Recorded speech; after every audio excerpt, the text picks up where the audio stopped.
Hello, everyone, and welcome to Answer the Call. Today, I have a very special guest that I was supposed to have last week and forgot to let him know that we were going to do it. So that's why we didn't have a podcast last week. I totally screwed up. I apologize, but we have him here now. We're going to do just like a general talk about Star Citizen, and I'm sure we'll get into streaming and other content creation stuff on here. But before we start, today's stream is sponsored, and today's podcast is sponsored by Conqueror's Blade.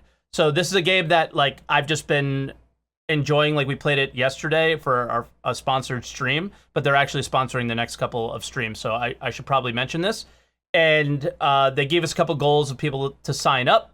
If we hit our goal of 35 during this stream, and this is live, then we will give away an LTI Nomad and a Talon is what we're gonna do. And it's a really cool a game. It's like Mountain Blade kind of, and it you just have a character and you fight, and it's PvP, but then you have troops and you could fight other troops and other people with them. It's a really fun game. We've been playing it together as a group a little bit, and we have an org. So all you have to do, it's free to play, sign up, and you'll get your first 7-day premium account. And yeah, that's really it. So let's jump into the podcast. Welcome, Captain Berks. This is a long time coming, man. Hello, how's it going? It's good. It's good. I'll start out before we do anything. Is if I was to introduce you to anybody in Star Citizen, I would say when or if Star Citizen blows up, that you are going to end up being the biggest content creator out of everybody. And this isn't to just like blow up your head or anything, but I just when you came on the scene, I noticed that you just got it. You stream on Twitch, you work hard on YouTube, you're on Twitter, you're everywhere, and you're always engaging with the community in a positive way. Not that you're not afraid to say that something's broken or anything like that, but that you make fun with what you have and you make it work. And yeah, and I was just like, this guy's gonna be really good. And I so appreciate that. Yeah. And I think that's where I want to go a little bit when we talk today. But in general, let's start out with Star Citizen stuff. What have you been enjoying? I know what we were thinking about doing last week was talking about player bounties, right? Yeah. So, I'm not so whenever I first started playing Star Citizen, this is actually kind of a funny story that I bet you'd love to hear. I started seeing different content creators and stuff. Yeah. And I actually saw your stream. Okay. And I was like, dude, this guy it just has a hatred for the game I love. I actually was like, I do not like this guy. Yeah. Yeah. And then I started to get it. I started to understand, okay, I was really a white knight at first. Yeah. Honestly, in a lot of ways. And this is all to say, I'm not trying to I'm not someone who what's the word? Sugarcoats the status of the game right now. Because the thing is I'm actually really happy with a lot of the systems that are in game right now. But the problem is that they only are great whenever they're working, right? Yeah. Which sounds so stupid, but so it's player bounties are such what I said last week was in an oasis of content. Mm-hmm. And what I mean by that, right, is that so it's I've been having these it was so funny because I actually said that to you, and then the next 3 days I had just a terrible time bounty hunting. It's my fault.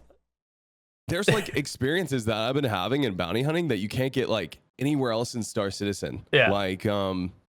If I can just explain a situation that happened, for example, I ended up just through random chance running into a mole that had 5 people with CS5 on it, and they were all trying to kill an MSR with the mining lasers, and I ended up showing up right as they were trying to kill it, blew them up. And then the MSR started attacking me for some reason, and its escort that was an arrow started attacking me for some reason. So all of those 7 people went to jail, right? Or, I would maybe have a standoff in Spaceport Korea with, an org who is trying to clear their crime stats and end up 3v1ing them. and get some like FPS action. So it's like that stuff just doesn't happen organically in Star Citizen. No. And so it's like kind of like interesting to see, these like organic situations happen that don't really happen, when, out in the wild. Yeah, You know like what I mean? yeah, of course. And there was one thing that somebody mentioned in my Twitch chat earlier today was they were upset that they were testing or may have lowered. I don't know if it's official, like if it's in the PTU, this PTU or not, the amount of players per server down to from 40 to 50. And I think that like what you explained there is why bounties are so good is because it actually makes the world smaller, right? It brings you where you can find somebody and interact with them. Right. And the experiences against other players or with other players tend to be more fun than just casually playing the game solo, right? So right. yeah,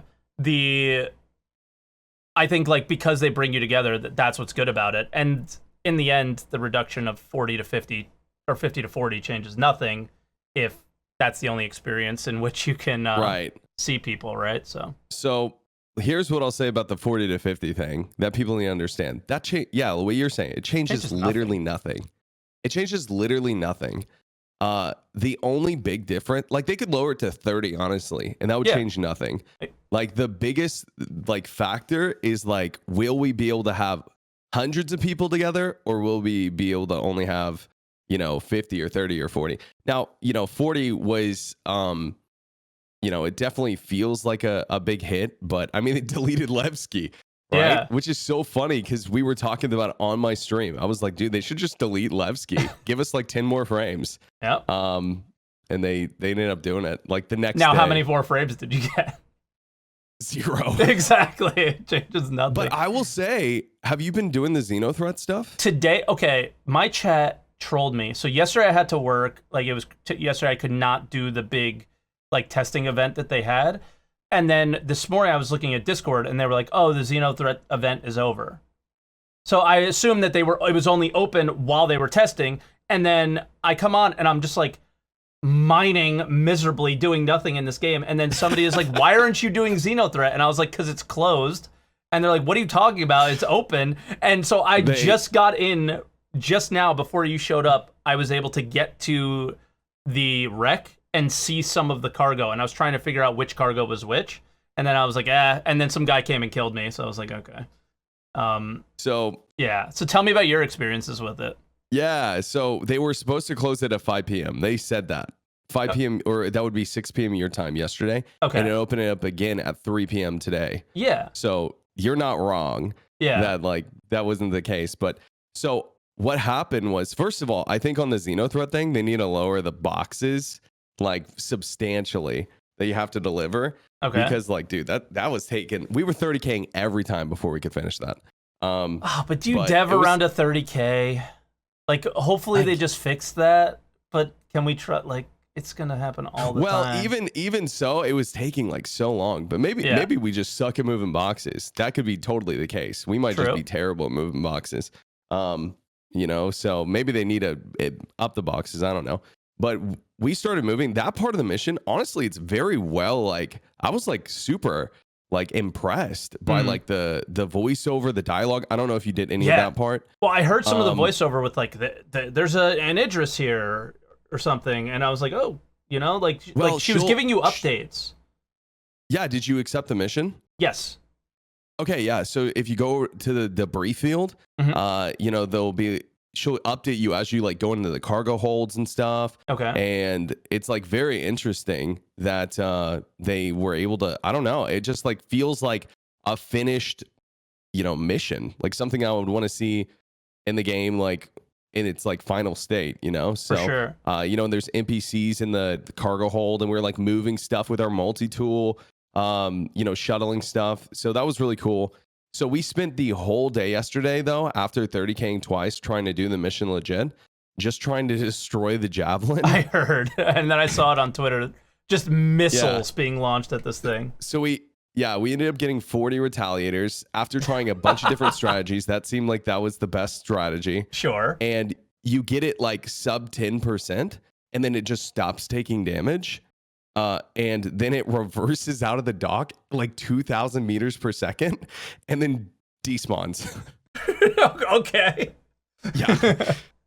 So I Okay. don't think it's actually able to explode. Like, I think they were in a meeting and they were like, okay, what do we do if someone, like, what if Captain Berks or, you know, Captain Richard or one of those goons, like, try to blow it up? What do we do? They're like, yeah, just get it to QT out. And we even tried to, like, use a mantis to stop it from QTing and, like, everything, but nothing worked. Oh, okay. Yeah, that makes sense that they're trying to get it to QT out of there so it doesn't die. And yeah, that's cool.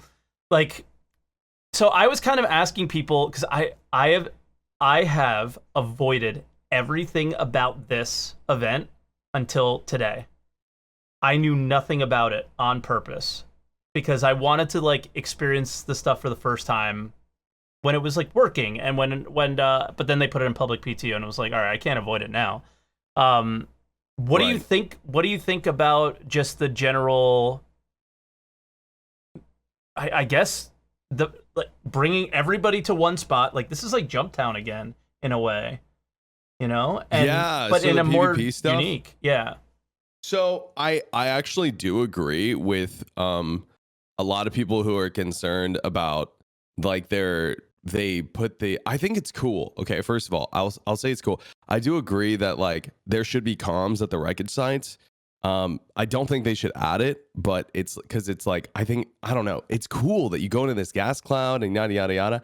Now maybe like the way they fix it is just like if you have a crime stat, you can't accept the mission. Like problem solved. You know what I mean? Like that would at least make it harder for criminals to find the wreckage site. You know, people attacking the event. But I mean, isn't there like an alternate ending for people or the Xeno threat winning? Like, would it not make sense that some people would like side with them?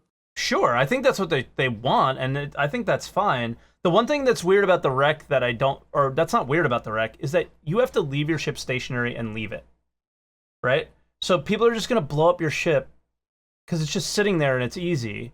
So the idea of what you're saying is they don't accept the mission, or maybe they can accept like a counter mission, perhaps, something like that. But the idea of them PvPing at Jericho when you're trying to cargo the stuff in, I'm fine with that, right? But the idea of them PvPing at the wreck site where it's like kind of just easy pickings and there's nothing you can do, and then they're you know, every one of their arguments are going to be higher protection. Well, I guess that's where the 40 players per server thing kind of starts to come in. Is there's you can't, you know? So, I don't know, but there's always going to be people who want to see the world burn, and I think those are people are important for MMOs. I think they need to be here, but I think maybe it's like really skewed in their favor at the moment. Would you like agree with that? I guess it just kind of seems like they're going to have more fun with this than anybody. I think that is probably true. Yeah. Yeah. I mean, it's like I think that it's like you're just gonna have to. I mean, if you were like sitting there shuttling cargo, it's kind of hard to protect yourself, especially because you meet so many people. Yeah. But it's like I'm just thinking of this from my perspective. Like, if I wanted to go in there and blow people up, which, like, you know me, I'm pro PvP. Sure. Right. So it's like if I wanted to go in there and just like blow people up who are like doing it, I'm just thinking about, I could probably like kill absolutely everyone. Yep. You know, especially if they don't have like good security. And sure, you're supposed to be having like good security protect you, but yeah, I would definitely say that it's one of the solutions would be, you know, it's hard, right? Because like Jericho, they should be able to like be lit up by the station, but the problem is the turrets are all lagging 3 seconds behind at where they were because the server can't keep up. Sure. But if they had maybe like UEE protecting, this is all like given the, you know, this is all given that the servers are working, right? So all my solutions that I'm thinking of don't work because require the servers to work. Yeah. So sure. And we like what do you think of the argument of? I feel like I've said this a couple times, and I totally disagree with it. Is that they shouldn't do something like this because the servers aren't working? Like the game's not ready for this. Well, what I tell people is like whenever we get updates like this, we're not getting DLC, right? Yeah. Like we're getting pieces of a complete game that's not done yet. Yeah. At least in my opinion, right? Yeah. So it's like if I'm in, you know, with the PvP stuff too, they can't, it's like for balancing even, you can't like balance or you can't add stuff like prison. People are like, we're not ready for prison, or we're not ready for reclaim mechanics. We're not ready for this. And I'm like, guys, we got to be ready at some point. They can't just like flip a switch and be like, hey, we're just ready one day, you know? Yep. Especially if the server stuff is the longest thing that's going to happen, or the longest to develop. We're going to get stuck in the past because we're waiting for server tech to do anything. Yeah. You know? So, yeah. And I agree with that. Like the whole thing is they have to do it at some point, and they just have to make it, they have to continue to make the game regardless if the servers are working or not. Because if they wait for the servers, then we just wait. We just lost 3 years, 4 years of time. Like they've been working towards this server meshing and iCache thing for years. What do we want them to just sit on their hands? It's the same thing with like the rivers on ISC this week. Like, because my community is overall like more trolly and negative about the whole project. They spam CR's face and just make fun of the game all day. But a lot of they were talking about was this river thing, and why is somebody working on that? And the whole thing is like, what else do people who work on planets do? He was literally working on rivers and then a gun that shot holes in the ground. You know what I mean? Yeah. Like, it's like, yeah, I don't know what you guys think. And he's an engineer, right? Is what he said. He's not an artist. Yeah. So he's working on systems to make it easier for the artist to like implement these things. I mean, at the end of the day, it's like, I understand why people are like, why is someone working on that? Well, it's like, or why is a ship artist not doing bug, fixes? Well, because like they're a ship artist, they don't fix bugs. In the end, planets have rivers and lakes, and in a game like Star Citizen, if you have planets that don't have rivers and lakes, it's gonna look weird. It's gonna be weird. Yeah, like, we were gonna need them eventually. Exactly. So if you're gonna work on planets, might as well make rivers and lakes. I would think that would be like the next logical thing to do, to be honest. Yeah. We have oceans. Now it's rivers and lakes. So yeah, I'll be honest, based on what I saw, I thought it looked really good. Yeah, but the only thing that the water was ocean water, because it was like flowing out instead of down. So and even with the ocean water, even with the ocean water, I felt like it looked pretty good. Sure. But so whenever the artists finish it up, blah blah blah, whatever. But I've been talking to my chat about this a lot. Is I'm not like pro content in terms of like development, right? Like I would rather them literally, if they got nothing done this year, like literally they said, okay, pause. We're not doing pyro. We're not doing Orson. We're not doing salvage, anything. It's all getting paused. And all 500 people or 600 people, however many people work at CIG, we're all working on servers. If that could happen, and they could just like make the servers function this year, I would be totally cool with that. Yeah. Right. Them getting nothing else done. Because in my opinion, Star Citizen is like a very playable game when the servers are working. Sure. Right. So like PvP, PvE, like a lot of the missions and stuff work really well when the servers just like don't screw you. So I would like to see, but I know they're already working as much as they can on that stuff. So and they literally said that if we added more people to the project that we're working on, it would actually make things more complicated. Rather than make it go faster, it would actually make it go slower. Because now we have to get this person up to speed, so on and so forth. It's just a matter of, it's just going to happen when it happens, and it'll work when it works, and we're going to give you stuff in the meantime. Right. Yeah. I mean, what is a day in your life like when it comes to Star Citizen? Like when you log in, this is because this is what I struggle with lately. I go, what am I going to do today? Because obviously, like as a content creator, you want to be at least somewhat entertaining.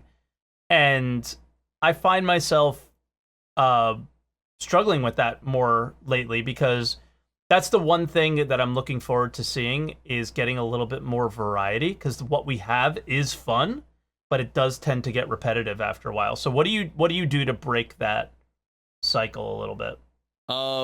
Or is it even possible? I gotta be honest, right? So like the majority of my content right now revolves around PvP. Yeah. And so bounty hunting is really fun, right? Sure. And so I actually feel like such a terrible person, because the reason why I don't do any criminal stuff anymore is because prison is terribly bugged, right? And sometimes the mining doesn't work, or like the code doesn't work. I think the code works most of the time in this patch, actually. But you can't like mine your way out, and like sometimes you don't get missions, blah blah blah. Sure. So now I'm just spend all my time sending people to prison instead. Yeah. Right. So I have like two types of people I fight, right? I have people who I just, I either FPS them, or like I just blow them up, no problem, easy peasy. And the second type of people I fight are someone who's like in an arrow, they know what they're doing, they're skilled, and the server will just not let their pip do anything like relatively normal. Yeah. So you can't hit them. So I'll literally get in these fights that are like 30 minutes long, no joke. And like, I'm like, okay, what am I at? At 98%. What is he at? 97%. Okay, great. Keep going. Yeah. And I'll literally just leave fights and be like, hey, dude, we just can't fight because the servers won't let us. Sometimes, I like to do, just goofy stuff. Like the other day, I had a bounty in Grimhex who literally was AFKing with a macro, like pressing spacebar. And so like, I'll try to like think of like creative things, right? So we got a Grey Cat buggy into Grimhex, and we were like trying to run him over and like kill him and send him to prison. Because I was like, dude, this guy's macroing. So like, whatever, screw this guy. I just try to take advantage of like all the different kind of gameplay loops in Star Citizen. Gotcha. But yeah, normal day for me is just like, I like seeing people blow up. It is fun. I just love killing. Bro, the mask event, I've never had more fun in Star Citizen than that mask event. Ever. Yeah. Never. That's been the most fun I've had. Like, I actually enjoy doing the combat stuff. It's not that I don't enjoy it. It is exactly what you said about the pips right now. I just was like, I can't, like, even in the PvE bounty missions, like, I'm straight auto gimbling because I can't deal with it. I'm just like, all right, I'll just use auto gimbals. Even auto gimbal doesn't work that well. No, it struggles with it too. So it's going to be a curious couple of quarters here, I think. Like, what are they going to be able? Are they going to be able to do anything for it? Is this something like a wait for a server meshing kind of thing? I know every quarter they focus on desync and trying to resolve these issues, and hopefully, because honestly, most things aren't that bad, and that is one of like the more glaring issues right now for sure. And I think, like you said, if things just worked a little better, what's there is pretty fun. And then it's a matter of doing more things to bring those 40 to 50 players together and get them engaging again, engaging in positive ways and in not positive ways, but like combat ways and non-combat ways. So I think that's what the Xeno attempt is, and we'll see how it goes. It looks a little rough so far. It looks a little rough. Yeah, no, I think that is, there's some things that are rough about it, but overall I think CIG did a really good job, with what's available to them. I mean, what would you change about the event? Like, what would you do differently? I think I agree with you that maybe they're not able, like a pirate is not able to take the mission. So then they don't get the quantum beacon to the wreck. Because I think the pirate would want to, I would change two things. Is the stuff that you're selling to Jericho should be really valuable, so then a pirate isn't trying to blow up your ship. A pirate, like an asshole, like just like a normal griefer, PKer, like asshole, I'll call them an asshole, but I think, again, I'm pro that those people are always going to be in MMOs, always going to be in games with multiplayer, and should be there. I'm not against them, but if there's people who are just going to blow that stuff up, and that's fine. But in general, a pirate wouldn't want to do that, and someone who's playing that end could benefit from it and actually steal the cargo and sell it at Grimhex or somewhere else for big money, maybe, let's say. So then that takes the just blowing the ship sitting there that you're shoveling cargo into less likely. And then, because I just imagine that if they can't go to the wreck, then they're going to fight you when you jump into Jericho, where there are turrets. Whether they hit or not doesn't matter, because I think what I like to talk about Star Citizen is sort of when we talk about like how you would fix things. Like you said, you can't discuss how to fix things because it tends to go to the server anyway. That's where I would think the funnel should go, is to Jericho and not the wreck, if that makes sense. Because again, I didn't get to complete the mission or take much part in it yet. When the Xeno threat cap ship comes, I think it's in Idris. Where does that spawn in? Does it go to? It goes to Jericho, right? Yeah, it goes to Jericho, and it like attacks the javelin. Gotcha. So in the end, that's where they're trying to funnel you to anyway. So preventing people, like, why are we funneling everybody to the wreck then? I guess because it's 2 stages, right? Yeah. So you're going to, so the cargo, I guess from the lore, the cargo is on its way to Jericho and gets intercepted by Xeno, gets blown up. So you have to go recover it because that cargo was being used for, I guess, resupplying the javelin. Sure. But there's NPCs there for you to kill.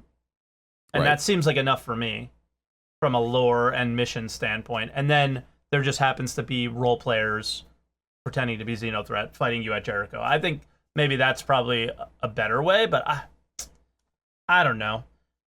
A better way to make things better is to like wait 2 years from now and see what systems they have in place, and everything will be working maybe. But that's kind of my thought process. I don't know if you have anything else you would want to add. Like, how would you change it? Yeah.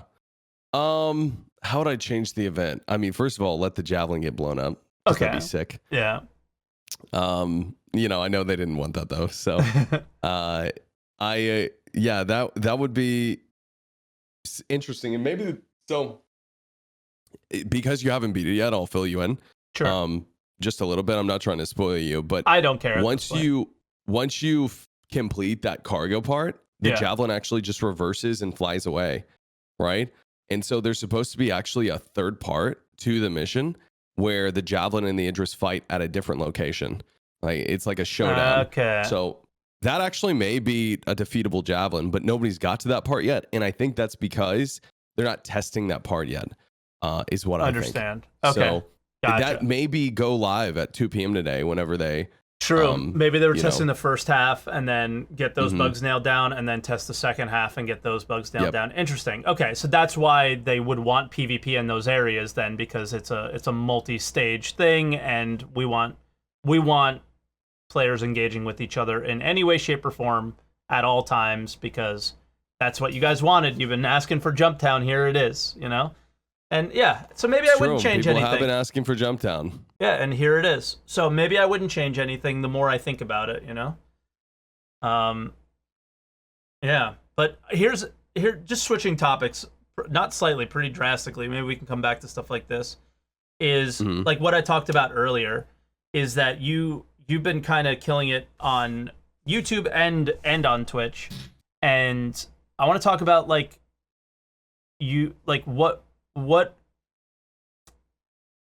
is your thought process behind content creation? Why did you start it? Why did you start in the first place? Why do you do it? What keeps you going every day about making content on for Star Citizen in particular? Okay, so I started Star Citizen back in like December 2018, and someone had just, recommended it to me. Sure. They were like, hey, this game, seems like it would be really cool to you. And I was playing like Call of Duty and Apex Legends at the time. And I like opened up Star Citizen. I played it for the first time and I was like, dude, this game is boring as hell.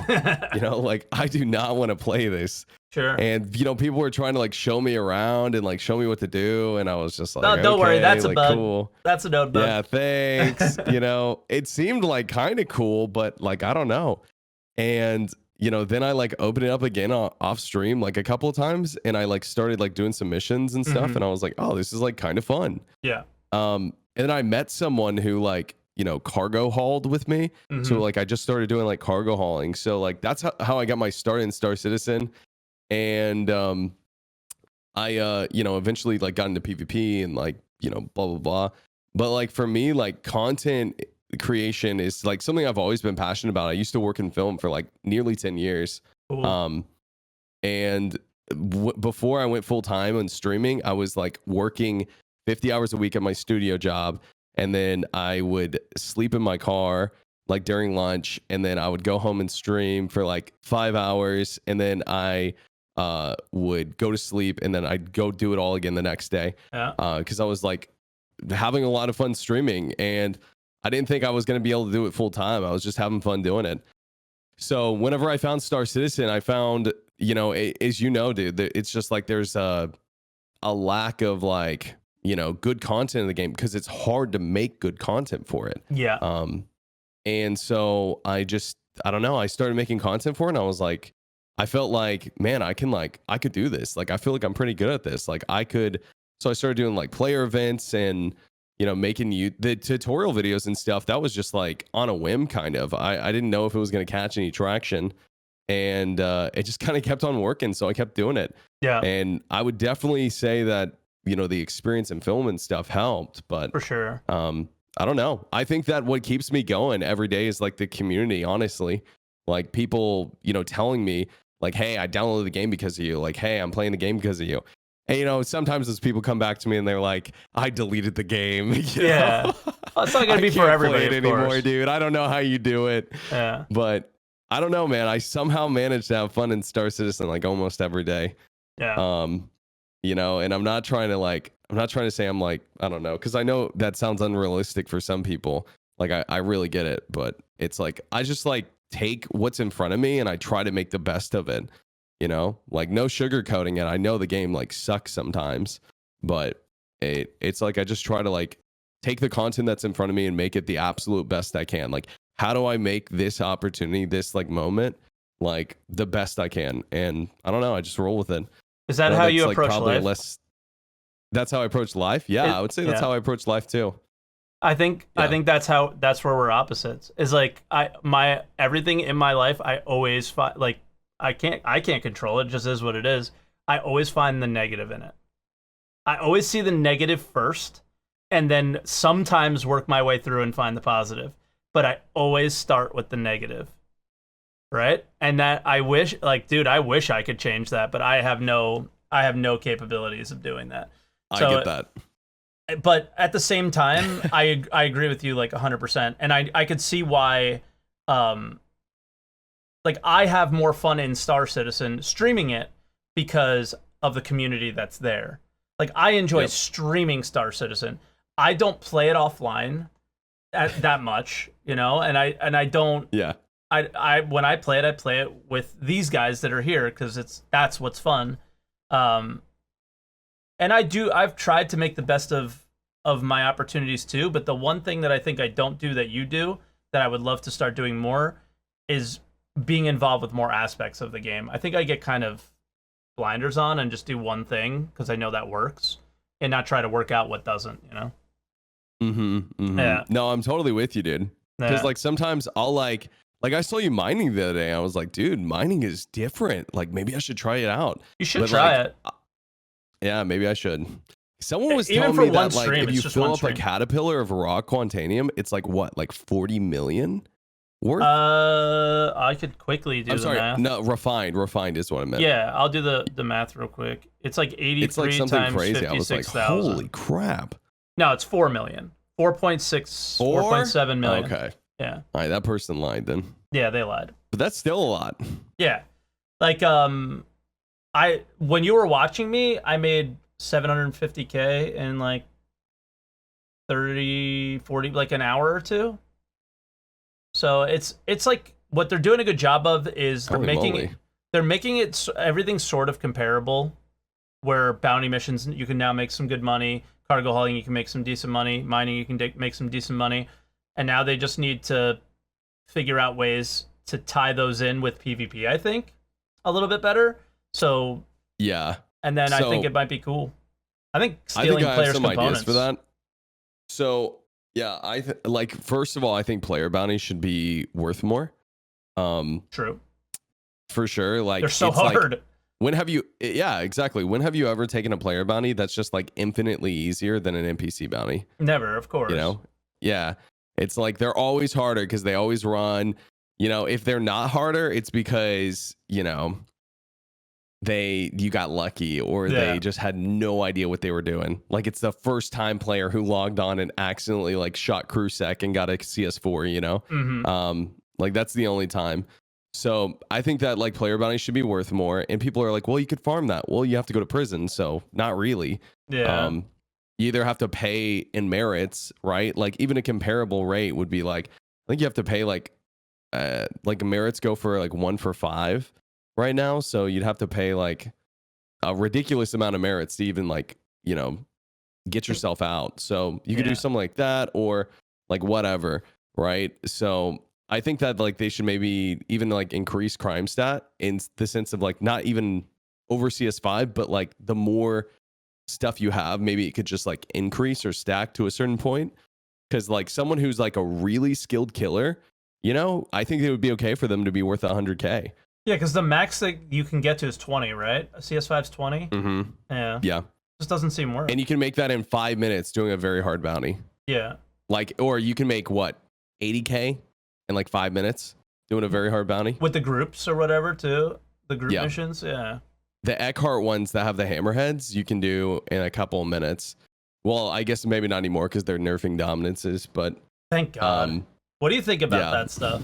Because like you were the talk of my channel for a little bit when you soloed an Idris, right? Yeah, so. And I told everyone before we did it, I said, guys, if I do this, it's just to prove the dominances are broken because nobody believed me. Yeah. Right? Like everyone's like, CaptainBerks exploited. I'm like, you idiots. I was the one who brought attention to it. Yeah. You know? I'm sorry. Like, yeah. No, it's fine. But it's like, it's just funny because like people, you know, were trying to say that I was like trying to be like so impressive. Cause like, yeah, like I did some like okay flying like during it. But the main thing was like the dominances are just broken. They're bugged. Same way of like, there's a couple of things that are bugged in the game, or the same way distortion was super bugged. Yeah, in the last patch, you know. So it's like, but the crazy thing is, dominance has been bugged since like 3.6, right? Just nobody uses them, and I knew they had been bugged for a while, but they had never like gotten a balance pass.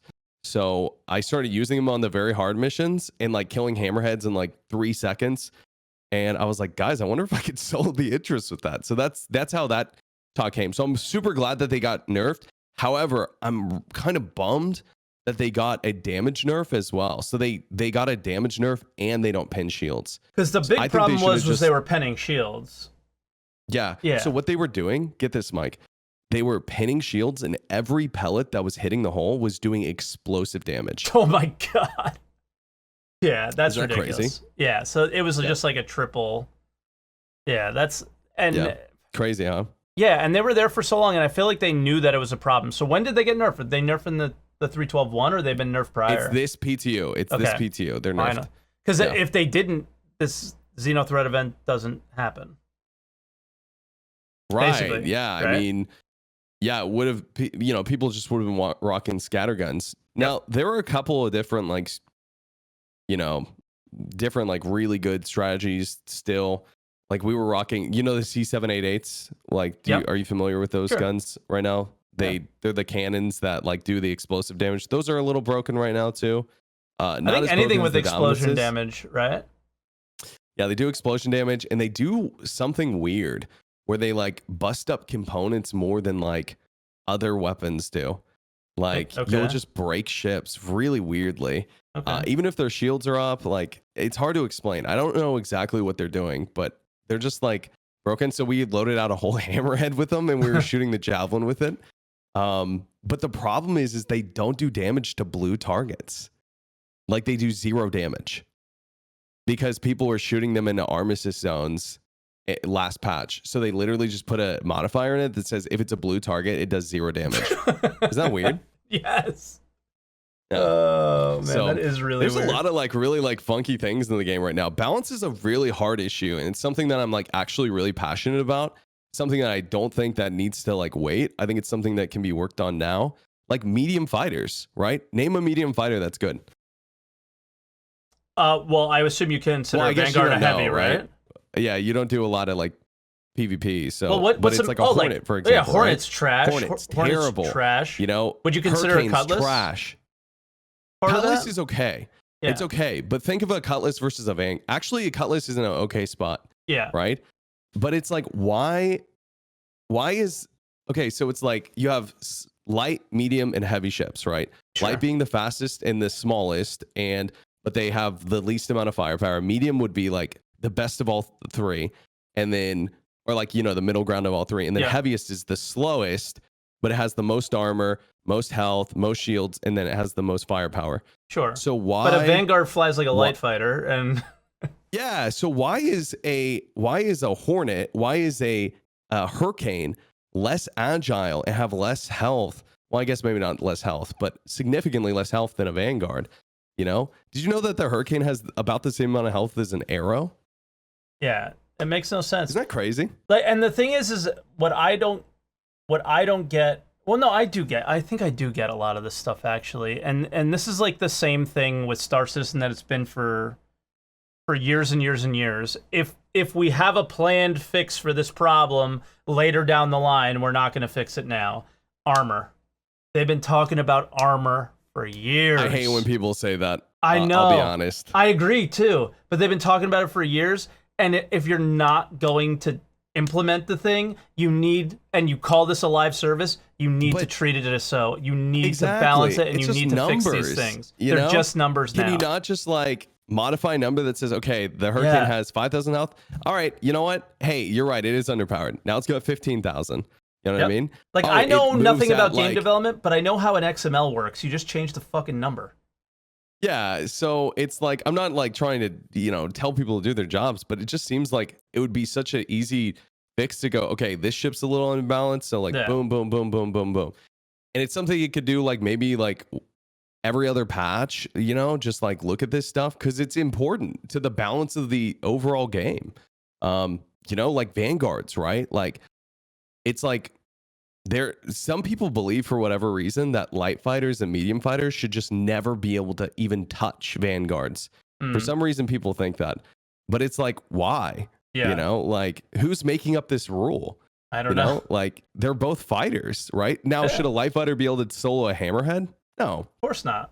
But because I think they want the size of the weapons versus the armor.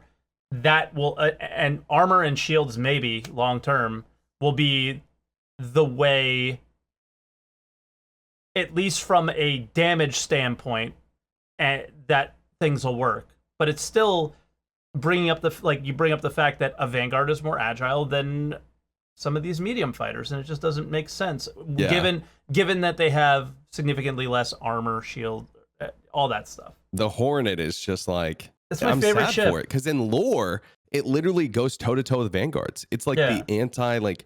It's like supposed to just like not stomp, but it's the ship. I like to always, it's the a great ship they started with. It is the ship. That's it. And now everything else is. People are like, well, a good pilot this and a good pilot that, but it's like whenever I'm talking about balancing, I'm always under the like presumption that we're talking about these imaginary pilots who are all the same skill level. Exactly, which is how you should. Like, Yeah, a good pilot will kill somebody with an Aurora. It's like, great, who cares? Okay, nobody cares. Yeah, how many really of those good shot with a railgun could take down a hammerhead? It's like, who cares? How many Dark Laws like, are there? Nerf the railgun. There's only one Dark Law. Like give Dark Law anything, he's gonna kill you with it. But in general, most of us are regular people. Again, like I did the Vandal Mask event legit. Like I'm a regular guy. The game is. It's possible to kill other players if you put your mind to it and work at it. Like it took me a little while. I had to learn what the metas were and all that stuff and play them. Speaking of that, I'm assuming you watched ISC this week. Yeah, I did. Oh yeah, we talked about the rivers. So did you hear Yogi say like we don't want the meta thing I think everybody misunderstands him. Did you hear when he said that? Like, we don't want meta builds or something like that? Yeah, we don't want anything to be meta, is what he said. And, what do you people think were about like, that? oh, that's really hard, and he's like, I'm going to try really hard to make that possible. Yeah, but I don't think he means that there's not going to be meta builds. I feel like he means well, you that literally can't make not a meta build because there's always one build that's better. Yeah, you can always just say this is the preferred build. Mm-hmm. Now, I will say right now, in terms of like meta builds, like it's in a pretty good spot. I got to be honest. Yeah. Right? Like if I like was you have choices. Hitting out an arrow. Yeah, I have tons of choices. I have ballistics are like really good, and NDBs are really good, and CF repeaters are not bad, and distortion repeaters are really good actually. Like if you're not putting a distortion repeater on your light fighter, you're making a mistake. Yep. Right? Like absolutely. There's but there's always going to be things that are like, okay, like for example, shields, right? Are they going to make like not meta shields? Because like exactly. Yeah, there's really good shields right now, like that's hands down. That's what I was thinking he meant more than anything was that there's not going to be best in slot components. It's that you choose your components based on the situation that you're going in. I think that's cool. Yeah, which is awesome. I think they're taking maybe a note from the actor status team, which I think has been like killing it over the last few years, where, all right, I know I'm going to this planet, I'm going to bring this armor, right? Because it's hot, or I need to make sure I bring water, like little things like that. I feel like bringing that stuff to combat too with, all right, we had a scout go ahead, we know they're rocking distortions, so we're going to bring XYZ components that are better against, whatever. And I think that's what he means. Right. I don't think he means that there's not going to be like preferred builds. Of course there's going to be. Sure, for sure. And like, but like my whole thing is like making a game where there's like rock, paper, scissors almost, so that you don't have like the Ares is a really like hot topic for me right now, right? Okay. It's like, okay, when that thing comes out, it's going to have 3 size 2 shields. You guys think the Vanguard's meta right now? And a size 7 gun, right? And a size 7. Wait, what? I said and a size 7 gun. And a size 7. Yeah. It's going to like 2-shot Vanguards, even with the best shields. And it's going to couple shot a Hammerhead, So like, how do you balance something like that?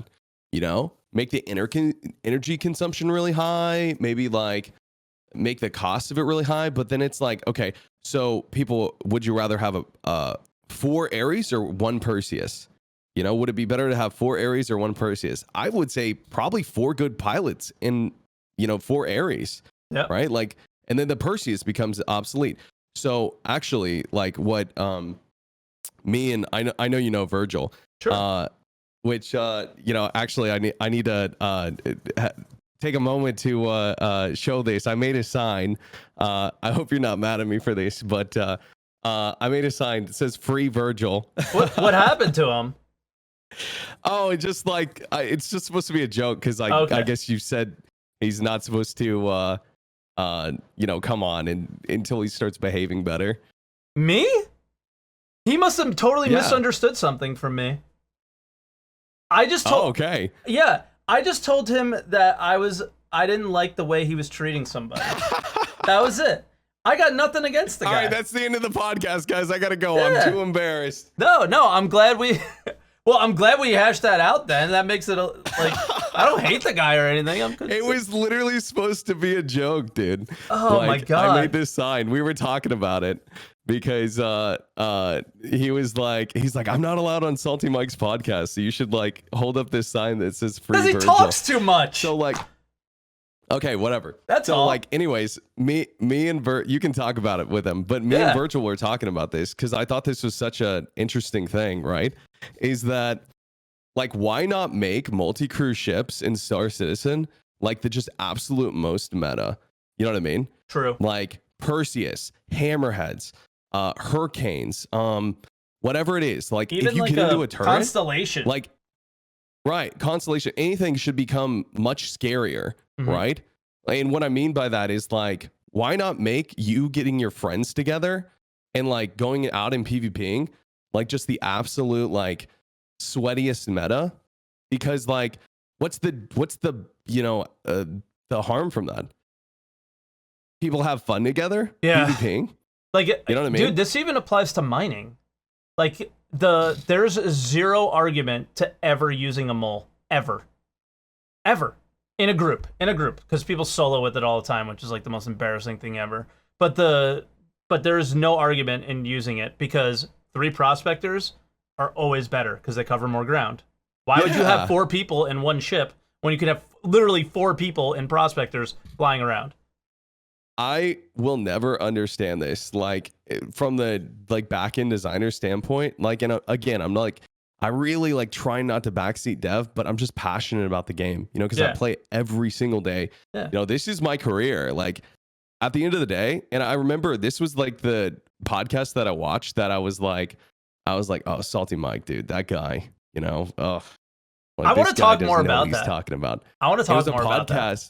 Oh, really? Okay, so the podcast that you were doing was, does Star Citizen undervalue content creators? And I was in chat and I was like, literally, I was typing out paragraphs. I was like, my reward for you being a Star Citizen content creator is, you know, the community and being a part of the, like, yeah. And looking back, dude, I'm like, oh, why did I say that stuff, dude? That was such a white knight. And I think I just think I got my delivery was horrible back then. Well, I say the same things now, but I just say them differently to get the point across to people that, like, I care. I'm just passionate about the game. But the exact way that you started your statement was, I don't understand. Right? And that's what it is I don't understand why. So when I say that, I'm asking, tell me why. Because I don't understand. Tell me why it's so difficult to change an XML file when that is clearly the problem with these guns. Because that is what you change, and then they're nerfed. You don't change anything else. You change the XML file, then they're nerfed.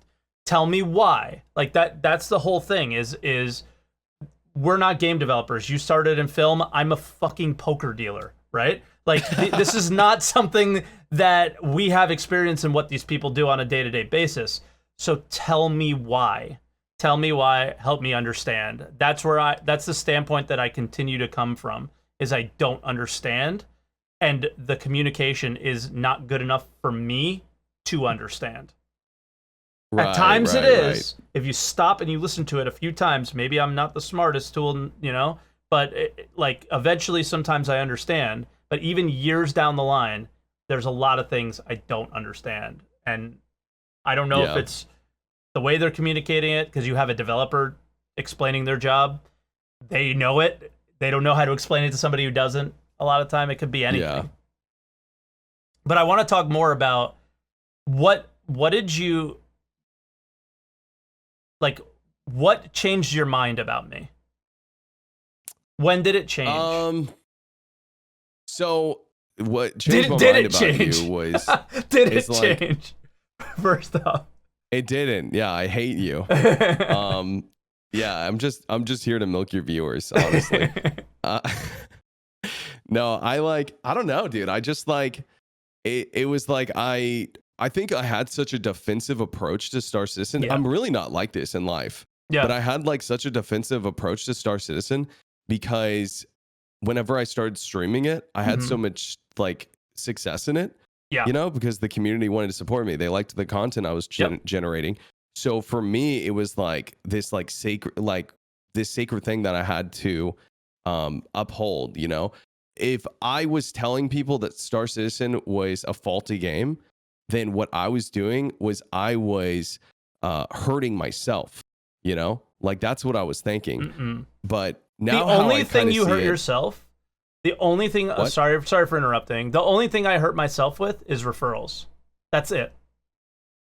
I get almost no referrals. Other than that, I don't think I've done any harm to myself or the way the community thinks about me. Because I know there's some devs. Is that true, guys? I know there's some devs that don't like me. I know there's community members that don't like me because I see it. But I don't care, first off. And I think that you were looking at me in the way that Berks was initially without really hearing what I'm saying. Right? And seeing like, that I do care.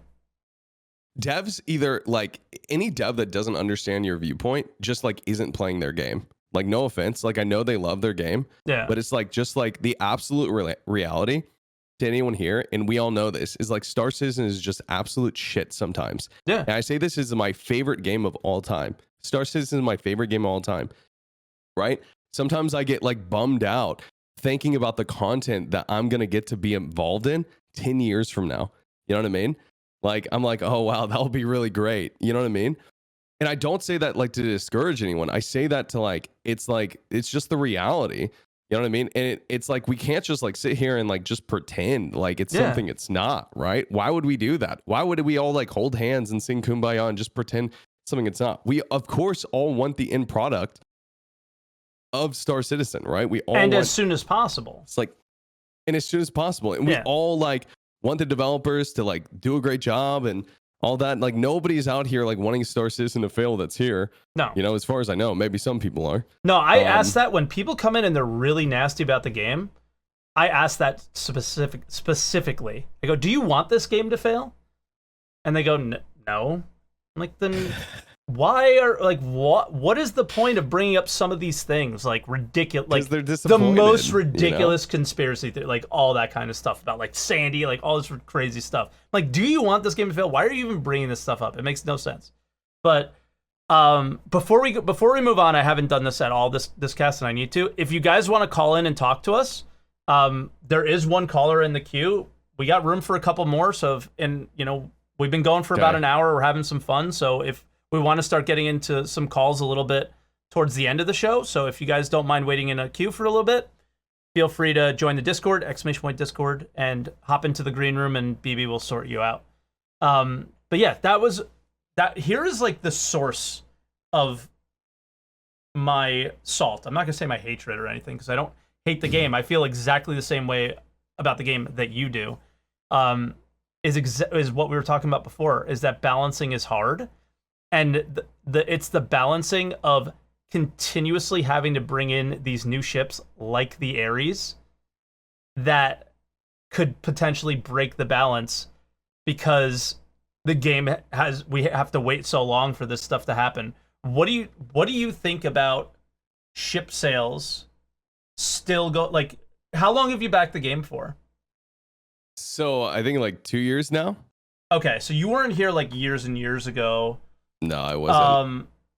Because I was gonna say, like, but I have a good idea. I have good perspective. Talk to me about what you think about that, because for me, starting in the beginning, ish, is none of us expected them to still be selling ships now. None of us expected them to still be developing the game at the state that it is now, so on and so forth. So what do you think about ship sales? I have a strong theory that even after the game launches, they'll continue ship sales. Me too. I actually have no reason to believe they would stop it. And I say this because like it's their biggest moneymaker. Sure. You know? So it's a bad business move to stop ship sales. But I literally all the time, and I don't know if CIG is like mad at me for this or not, but they may not be. But it's like, I literally, every time someone comes in the game or my channel and asks me about the game, I'm like, do not buy any extra ships. Buy a $45 ship. It's easier to make money in game than any other time ever before. And 90% of the time, Mike, 90% of the time, those people are like, I just bought a Cuddy Black. Yeah. You know? Of course. Like, or they just can't help themselves. What mining ship can I buy? I have $200 to spend, you know? So it's like, I don't feel like they're stopping people. Right. And like, even like my first week, I bought into it too. I bought a Caterpillar my first week. That was the only ship I ever bought. I bought a Caterpillar, and now I have a bunch of ships because people have gifted me ships really generously. Yeah. For referrals, content, and then referrals too, right? Like, I actually am very close to my Javelin, dude. I'm pumped. Dude, nice. Congrats. Yeah. It's all the tutorial videos. For sure. But I don't know. I just think that when ship sales stop, or if they ever stop, I just don't think they will. Yeah, I think they'll keep on going. They should. Maybe they'll cut back. But I don't see why they would stop. I think they've been detrimental to what I envisioned the game would be all these years ago. But if you're gonna sell them for as long as they have already, you really can't stop, because then it takes whatever advantages away of buying a ship or whatever that people have now away from somebody later. It doesn't really make much sense. If you've been doing it this entire time, the game's a live service. We're playing it as they're making it. The game's live anyway, if you want to look at it that way. I don't see why they would stop. I think they are like, they're making the marketing of Star Citizen is making the game more difficult, though. That's for sure. Yeah. So the hardest thing though is like justifying people when they come in and they're like, is this game pay to win? Like, and I have to explain to them, no, right? But in the future, it might be, you know, like there may be an advantage to shelling out $4,000 to buy 2 javelins, you know, you and your org, you're under fire, you know, and buying 2 javelins could turn the fight, you know, for whatever reason. I don't know. Like if there's territory control in the future, I'm talking about stuff that would be like way down the road, right? Sure. But like that could be pay to win for sure. Right now, is there any pay to win? I actually don't believe there is. In fact, I think you're at a disadvantage for paying right now because, again, it's so easy to buy ships in game. And I have people who've spent thousands of dollars in the game tell me that. They're like, I thought I was going to get more. Like, it's so easy to make money in game now. It's discouraging for someone who's spent so much money in the game. I'm like, dude, you spent money on the game for the wrong reason then. Exactly. Like, I tell people the only reason you should ever spend over $45 or $65, you know, sometimes I tell people the Titan is the best starter pack just because it's huge quality of life. Sure. Is the only reason you should ever spend more than that is because you solely 100% want to back the game. That's the only reason why. So, I don't know. Yeah, no, I agree because I had to. It was on my rolling screen, as I just had to put it there. It was perfect timing, comedic timing. Dude, I have this guy. Has he popped in your channel? Maybe, I don't know. Got the name Chris Roberts on Twitch. Yes. Chris Roberts. I banned him. He popped in your channel? I banned him. He literally got banned from the Daymar Rallies channel because he went into their channel and they were talking about lore and he said, the lore is rich, but I am richer. I banned him because he was impersonating. Yeah. I just banned him because he was impersonating, funny. Which I was like, this is a little weird. Get out of here. But yeah, no, that guy was there. I don't know, man. Like I'm with you. The ship sales are a thing. I hope like Reputation or something else can kind of help with help create a starting point for everybody, that we all start in the same place. Some people might get to other parts of the game a little bit quicker or a little bit slower, and that can be based on how much time you spend in it or how much money you spent, but at least we all kind of start somewhere. And that was kind of encouraging, seeing the bounty missions and starting to imagine where that kind of stuff can tie into the rest of the game. It's actually super exciting. You know, like you go to the cargo deck and see the guild, you go to the mine refining deck, you see the guild, and like there's so much that they can do with that. I think the future is really bright for Star Citizen simply because of that one change. Yeah. Yeah. Like something that maybe you didn't know about is for a while they were working on tech to like get video in Star Citizen. Like, you know how you've seen like videos playing on like TVs and stuff? Sure.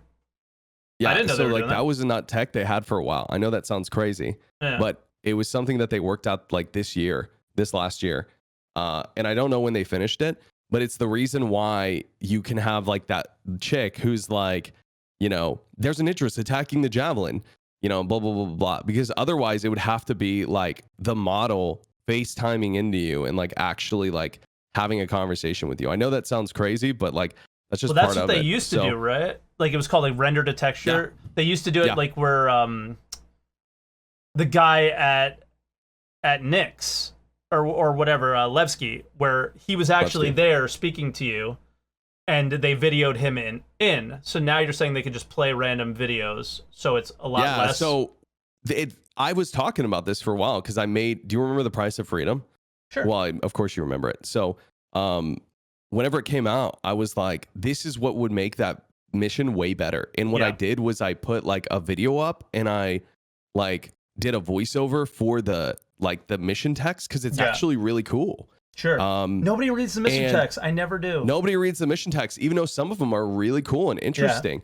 Right. So the mission text is really cool. It's about these people who they got caught up, and the reason why you're opening the pod and leaving is because they have a team, like a medic team, that's going to show up, and they don't want you to see their faces because they're going off grid after, blah, blah, blah, blah, all this like cool reasons why you're doing it the way that you're doing it, and intercepting them, blah, blah, blah. So it's, it feels like a much more alive mission when you know the reason and the why behind the what, and don't have to read it. So having it in Xenothreat, it feels like a good start to me of like how these missions are supposed to feel like living and breathing. When I heard the lady talking to me throughout the mission, I was like, holy shit. That was the coolest part. By far. Yeah, I feel like this is and it was so cool because it was like updating as I entered the physics grid of like the wreckage. Like it was so like seamless. It felt like I was actually playing a video game. You know what I mean? Like I was playing like a finished video game mission. And I don't know. It gives me a lot of hope for missions in the future. I think before we go to our calls, where do you see this year? How do you feel about Star Citizen 2021? Obviously, I feel really positive about the year. Yep. I don't expect anything massive, really. No. But I think, yeah. Go ahead. What do you think? Let's hear what you think, not what I think. So you want to know how I stay happy in Star Citizen? Sure. Anytime anyone's like, hey, 313, this thing's coming out, I'm like, okay, cool.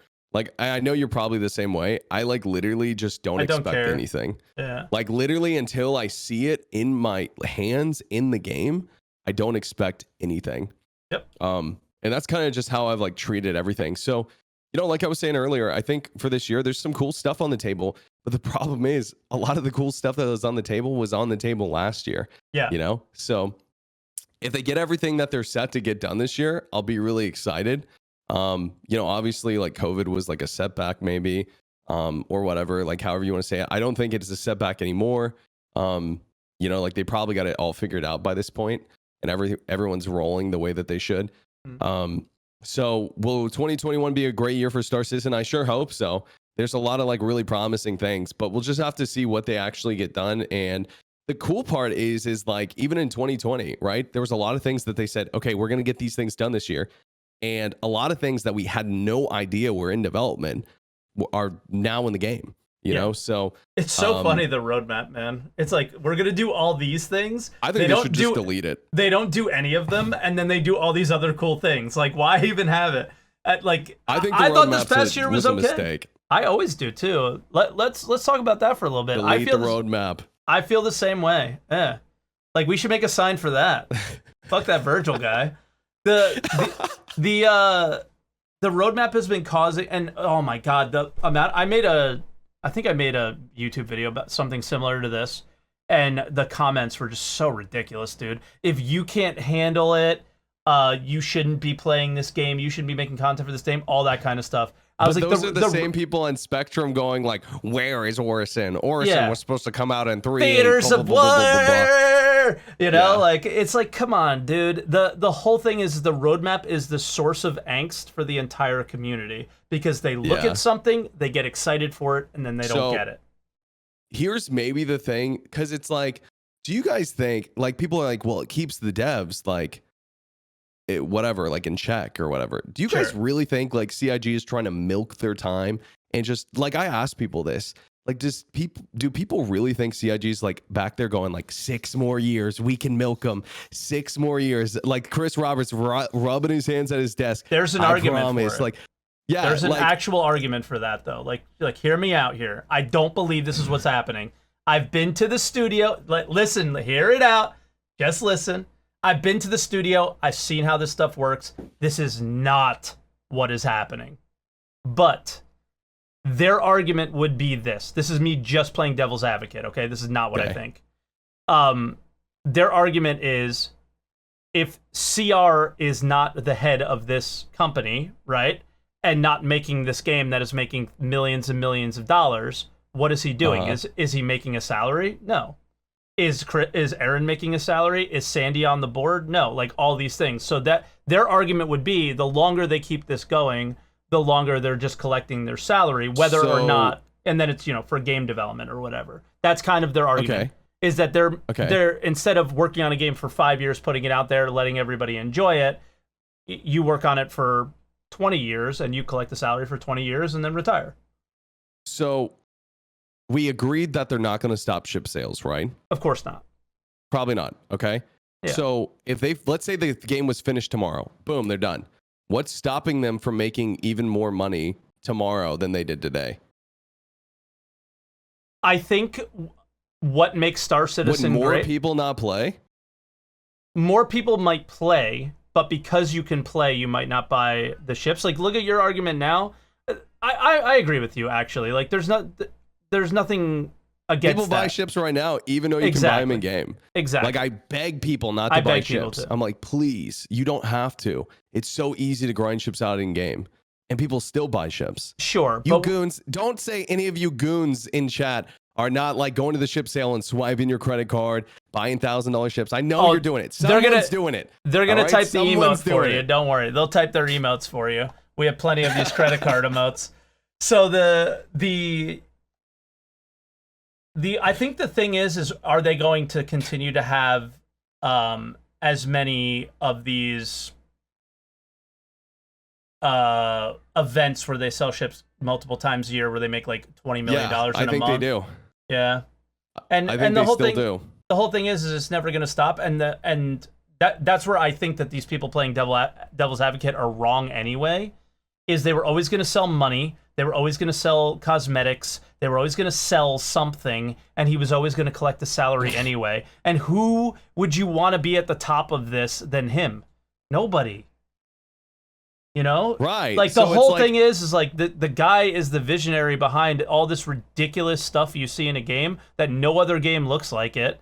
Like, who are we gonna have? You, random Spectrum user who like devved an app for Apple, and now you call yourself like a game dev or something? Like, I don't buy it. Like, this guy, I played Wing Commander as a kid. Like, there was nothing better than that, dude.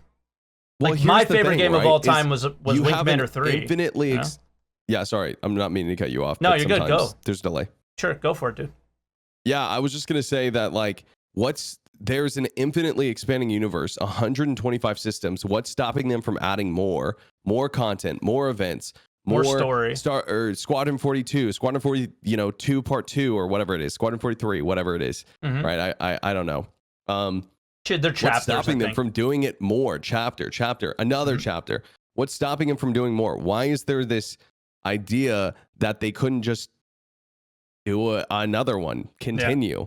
You know what I mean? Like, sure. So in my opinion, that seems like kind of a silly argument that they would be like out there milking, or devs are intentionally slowing their work down. That is the most ridiculous thing ever. Maybe Chris Roberts, right? Maybe Chris Roberts, I could see like they're like, okay, Chris is doing this or that or whatever for some reason, but it's like, and I hate to be this guy, right? But it's like, there have been a lot of like hurdles in terms of like major development in Star Citizen, right? So they haven't been working on the game in full swing, even like that long compared to a game like Cyberpunk 2077. And we all, loved how that game turned out, right? Yeah. So it's like, I think like for some reason, people just forget sometimes how much work this game is going to take to finish.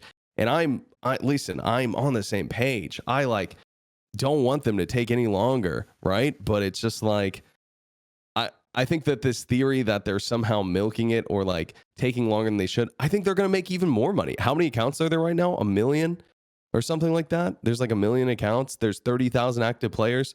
So if there was more people, there'd be more money, I think. Of course. Right? Star Citizen's like the ultimate game for everyone, right? It has something for it's like Halo was like a sci-fi game, FPS shooter, but everyone played it, right? It was like the game to play. So I feel like Star Citizen is like the next game that's going to be like massive and for everyone, I think. And I think that it's just not done yet, So when it is done, I think it's going to make even more money. That's what I think. So I don't see them milking it or why they would, in my opinion. Sorry, I was just looking at I brought up my screen typing to BB because there's 4 callers, and I thought I said... Okay, yeah, sorry, we can go. No, you're good. I just actually took you off the screen and put my DM on the screen by accident. I forgot to use my phone during this, but yeah, I was listening. It's insane that people think that stuff. I understand why people think that. I totally get it. No, like I understand. Like I'm not like trying to. The only like, reason why is because 2016. They fucked up in 2016, man. So bad. Sure. So bad that made everybody think that this was going to be possible fast, and it wasn't. And now, like, they're way Mike, clearer about everything, and it's so obvious that it's going to be forever. Like, it's going to take a long time. Yeah, no, I agree. So let me ask you a question. Sure. All right, for someone you have zero film experience, right? Zero. Okay, so I'm going to give you $2 million. Okay, go make a feature film about a cow trying to find love. Okay. I don't know. Sure. Right. How long is that going to take you? It's however long it takes me to find somebody who knows how to do it and pay them $1 million and use the other $1 million. But how long? Like how long? Forever. I wouldn't finish it. But do you know what I mean? Like it's like, how can you? It's even so. Let me say, even professionals have this problem. Yeah. Of like figuring out how long it will take them. Someone who worked in film for like 8 years. Yeah. 8.5 years. It's like I was always under this magnifying glass of like, how long is this going to take? And it always either took longer. Sometimes it took less time, but most things just take longer than people think. And it's hard for even the people who have their hands in the work to like give a good estimate of like how long these things are taking. Yeah. You know, it's just it's the creative process. I'm not giving excuses. No. I'm just saying like, that's why I think the roadmap is a stupid idea, because CIG doesn't even know when this thing's going to be finished. They legitimately don't. They have no idea. They may think they know, but they don't, right? It could be finished earlier. It could be finished later. But if CIG came out, if Chris Roberts came on the call and said, I know when it's going to be finished, none of us would believe him, first of all, right? But it's like, that's just the deal. It's hard to know. Yeah. And the difference between now and then is they express everything the way that you did. And then they sat there, and when I was somebody who knew nothing, you got to take their word for it. You know what I mean? You go like it's hilarious, dude. You go back to 2016 stuff. You have Tony Z and Chris Roberts saying like most of the work is done, most of the hard work is done, like crazy shit like that, dude. And you're like, nowadays you just laugh at it. He actually believed that? If he didn't, then it's way worse. You know what I mean? Like, if he didn't, it was way worse. I think what really happened is he believed it. So he's either lying or he's incompetent, is what you're saying. No, not at all. Not at all. I think... No, I don't mean incompetent. That's a bad way to put it. The vision of the game at the time... But I just mean like... I think the vision of the game changed from then to now. I think 2016 was this turning point for Star Citizen, where... It's not the game that we were looking at on the Kickstarter videos. It was the game that Chris Roberts had in his head after making millions of dollars off of for funding. So everything changed. It's in hard 2016. for me to imagine that he was saying this stuff and he didn't think that he was close. You know, that's what I'm saying. I think he thought he was, but then changed. Like was like, well, I can do so much more though. And then decided to do so much more. That was what 2016 was the decision to do more. I wonder if the server issues, which, by the way, okay, for anyone wondering, will Star Citizen ever finish, right? And I know this isn't a question that really anyone's asking, but a lot of people do ask it. It's like, I think server meshing, this is why I'm so passionate about the servers. Server meshing, right? Like, that's the biggest concern. Yeah. Right? And that's the thing that I feel like the most hesitant about the development of Star Citizen. If it's possible, is Star Citizen possible, right? Is this game actually going to be okay? Salvaging. Do you guys think that, or I mean, even you, Mike, do you think that they're eventually going to finish salvaging? Of course. One day?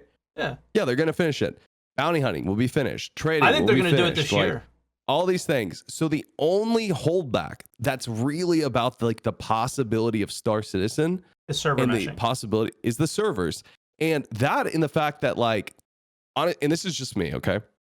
The fact that they're putting so much dedication into the single player game, right? Which this is I'm opening up like a whole nother can of worms here, but like personally, I don't really care for. I think Squadron 42 is going to be great. I heard a story about you that you didn't know it existed for the first 6 months you had Star Citizen. I had no idea Star Citizen existed for 6 months. Squadron the first 42, 6 months yeah. I played Star Citizen, I had no idea it existed. And I'm not a single player game guy. I like single player games like, Fallout 76. No, I'm kidding. New Vegas was really great. Skyrim, even Cyberpunk I really enjoyed. But I'm not a single player guy. I get my enjoyment from like interaction and like, player versus player, stuff like that. I really like those games. So if they just deleted Squadron 42, like it didn't exist, I'd be okay with that. Same. And I know there's a lot of people who are really passionate about Squadron 42. They want it to come. That's totally cool. I'm not knocking. I'm not saying they need to stop production. But as someone who loves the multiplayer aspect, I wish that the multiplayer would be, because right now the priority is, if you ask people at CIG, they'll tell you this. The priority is the single player Squadron 42 campaign. That's the priority. It's not multiplayer. It's not Star Citizen. The priority is finishing Squadron 42. And while I think that would be a great win for Star Citizen, and I don't disagree, I just think in my head, okay, imagine, Mike, close your eyes and imagine what Star Citizen would be like if all of the developers at CIG would have worked on just Star Citizen from day one. Imagine what it could be, and that's where I My desk get a just little bit started to bummed about rise. the single player stuff. My desk just rose. That's where I get a little bit bummed. Yeah, I agree. And I actually have a video made, and it's been on and off being edited to not sound like an asshole for a year, that is titled "So You Want to Buy Star Citizen?" ?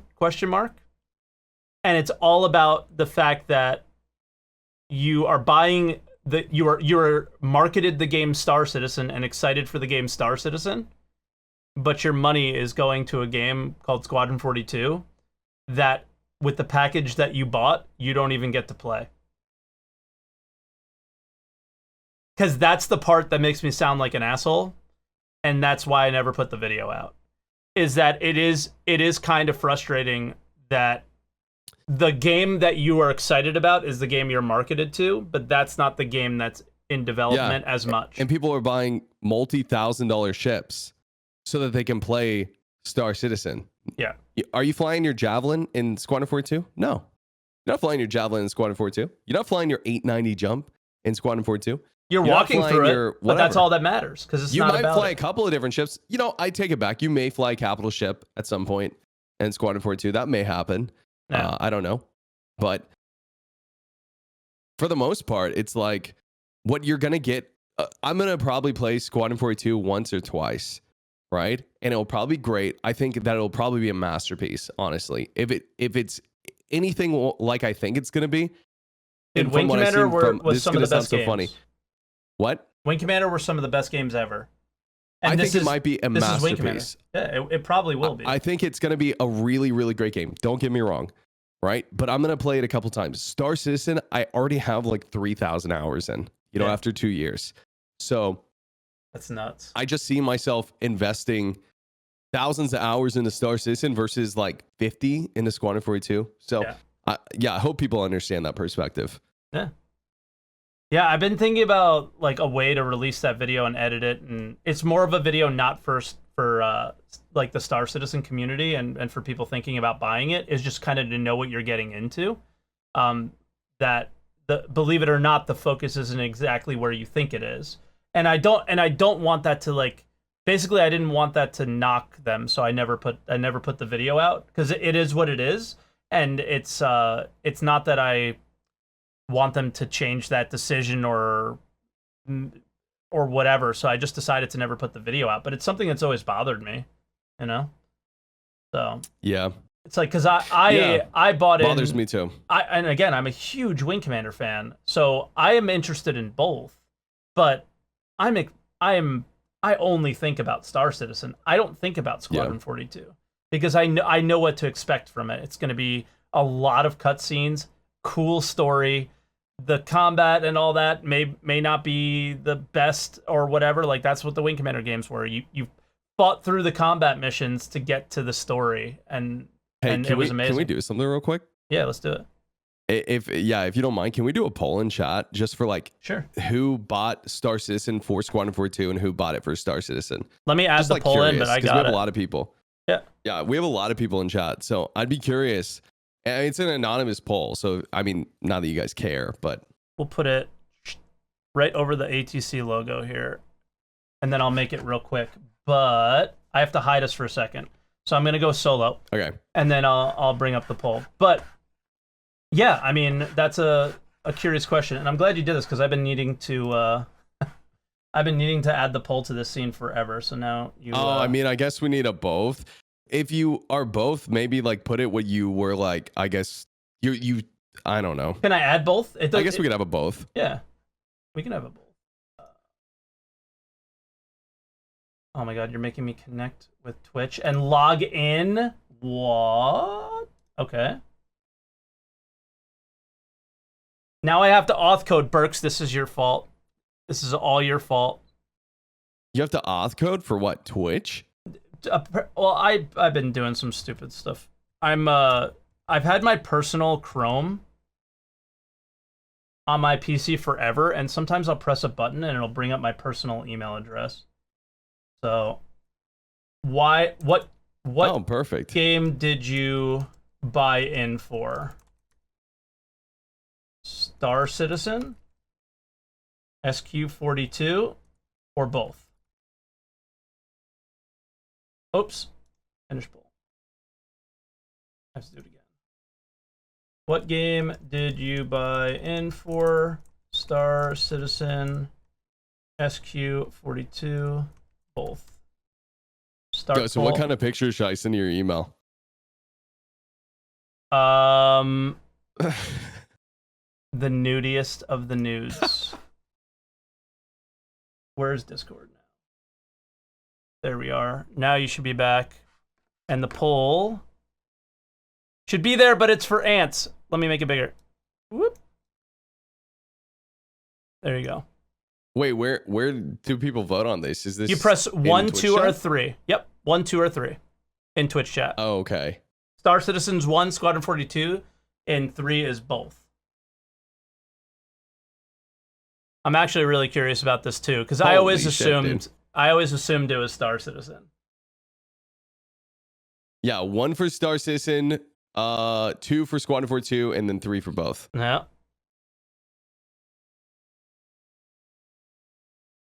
It's pretty overwhelming already, you know? Less than 10% for Squadron. But why? Yeah, less than 10% for just Squadron, which makes sense. Yeah, and you have to ask why. It's because what do they advertise, right? They advertise the game Star Citizen. True. Now, if they advertise the game Squadron, it probably would skew a totally different way. And that was really what the point of the video was that you are buying into Star Citizen, but there's a lot more going on than just that. And this is me just telling you what's going on. So you want to buy Star Citizen? This is the... Because, okay, you have a ton of referrals, right? You just explain to people, hey, this is Star Citizen. This is how you get in. People are like, whoa, this looks pretty cool. I want to play.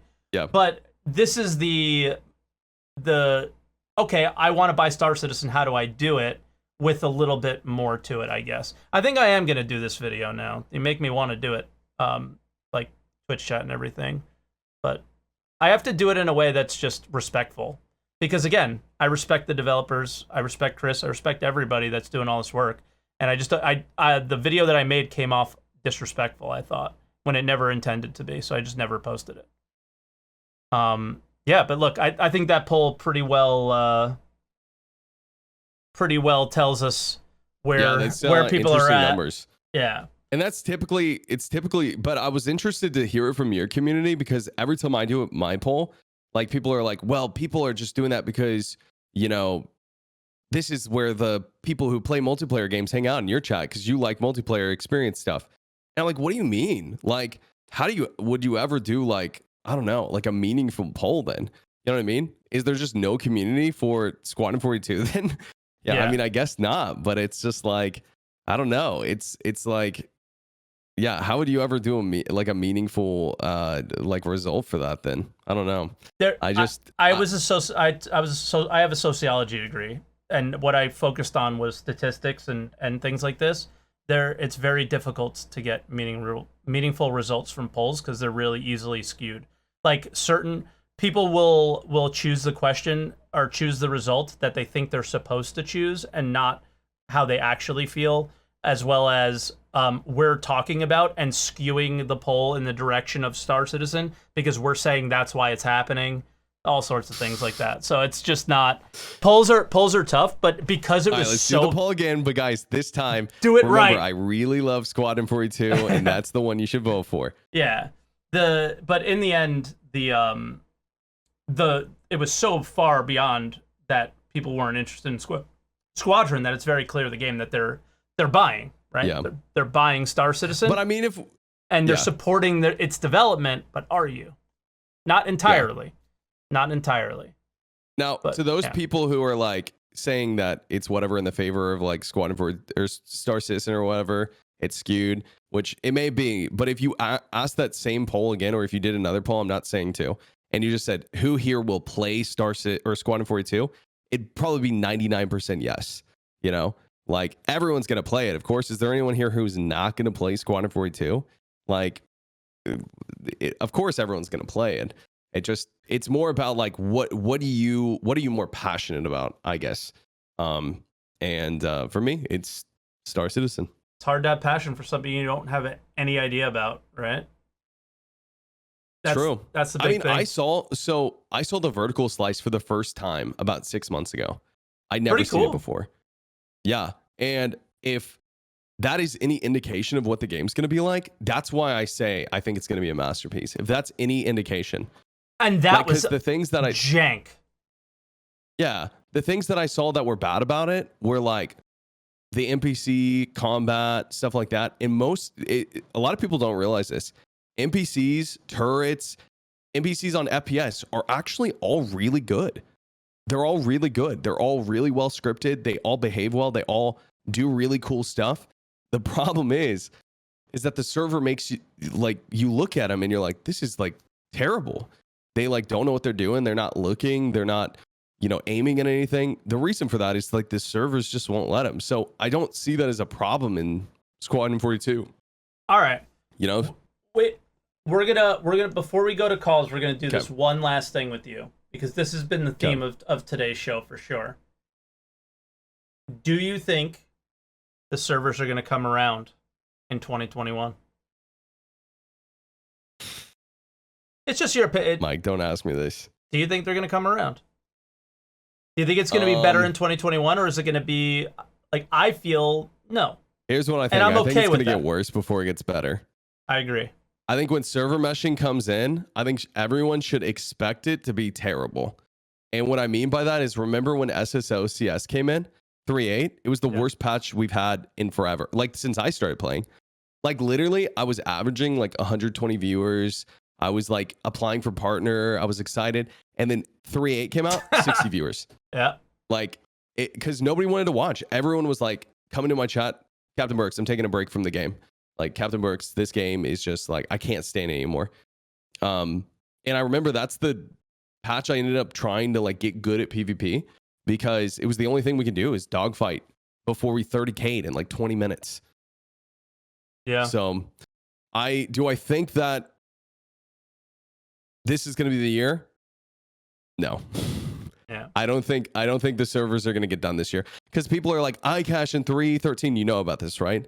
Oh, because not iCache. It's not iCache. Yeah. It's not iCache. It's the conversion of XML files to the iCache system. Yeah. Right. So everyone thought iCache 3.13, but it's not. So I don't think they finished this year. No. Because I don't think we get server meshing this year. Because Chris said it's a stretch if they do, and if Chris says it's a stretch, then it's not going to happen. So I hope I'm wrong. I don't say that as like a negative thing. I'm trying to be realistic. Yeah. Yeah.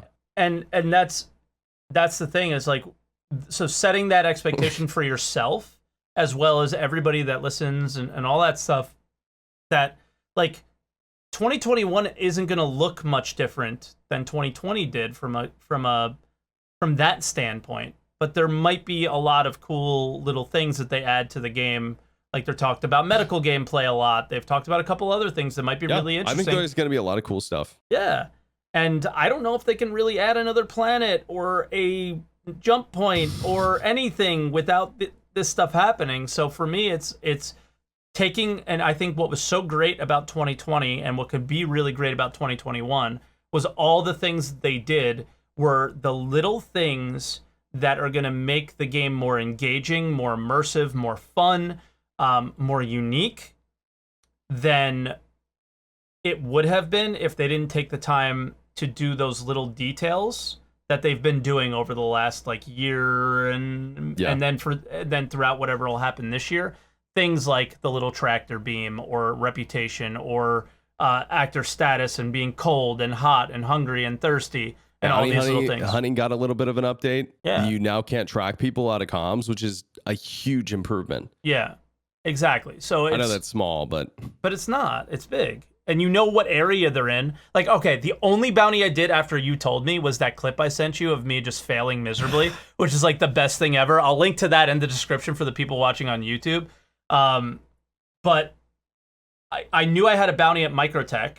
So if there's a bounty at Microtech, most likely he's going to the location down on the ground because I don't think there's turrets there, right? To take out his crim rating. There's one place where like you just get no fight.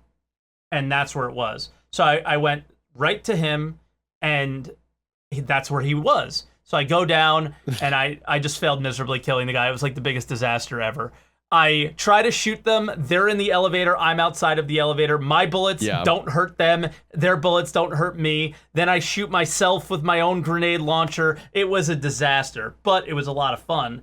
But that was the coolest thing about it was that I didn't know where he was, and I had the game knowledge to know where he could be. Can I explain that bug? Because I figured it out. It's a new bug that got introduced in either this last patch or the patch before. And it's because that's a separate physics grid. Yep. For some reason that's separate because remember the bug that was making it where elevators were duplicating and you couldn't use them? Yeah. Like in bunkers? Yeah. It was a fix to fix that, I believe, is what it was. And it broke something else. It's been happening to me a couple of times, and it saved my life. Yeah, I was I think I died there. Because, so you know the elevator shaft you go down? So someone was camping on one of the beams going down the elevator shaft, right? So I couldn't see them until I was down. So they start shooting me. I realize they're there. They can't hit me. I get off the elevator. I grenade launcher them. They're dead.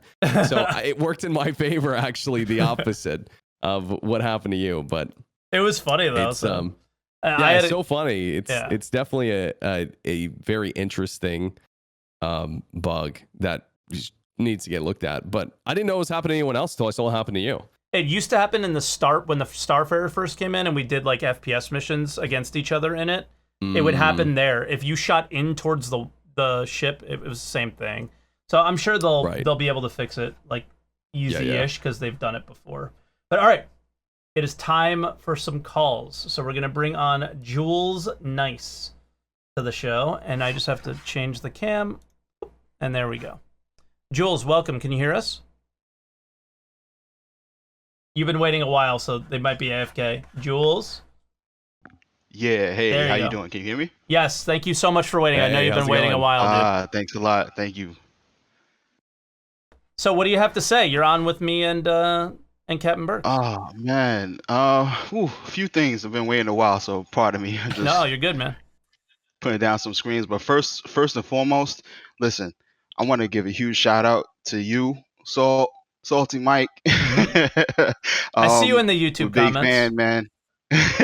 I'm a big fan, been following for a while now. And I really appreciate what you do for the community. I really appreciate what you bring, the voice that you bring to the Star Citizen community. It's very important what you do and the passion that you have and the honesty that you bring. I appreciate it. Yeah, and I love your content, even though I don't always agree with everything. But that's a hallmark of a person doing great work. You know, like I could disagree and still love your content.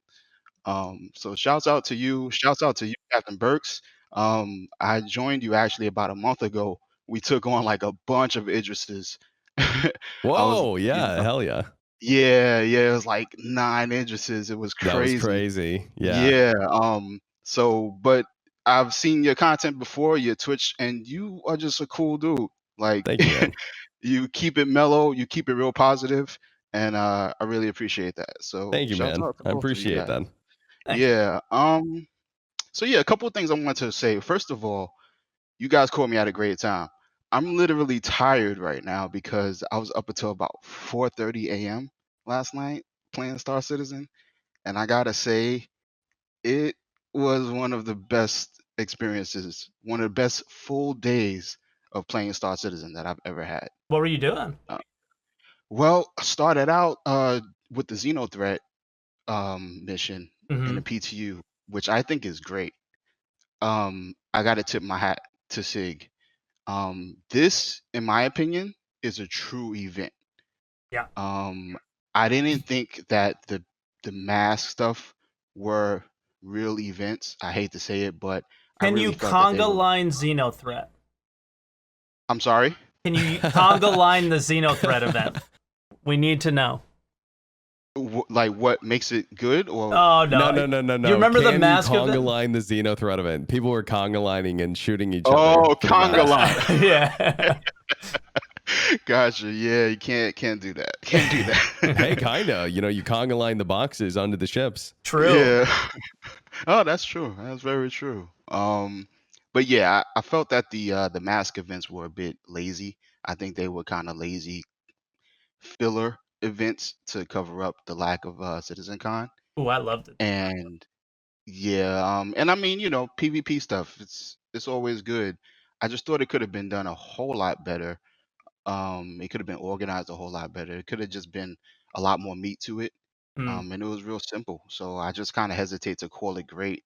But this event, this shows that there was a lot of planning involved, a lot of work and effort put into it. It's not without its problems, but I really enjoyed it. Really, really enjoyed it. From the warnings that everybody gets, throughout the whole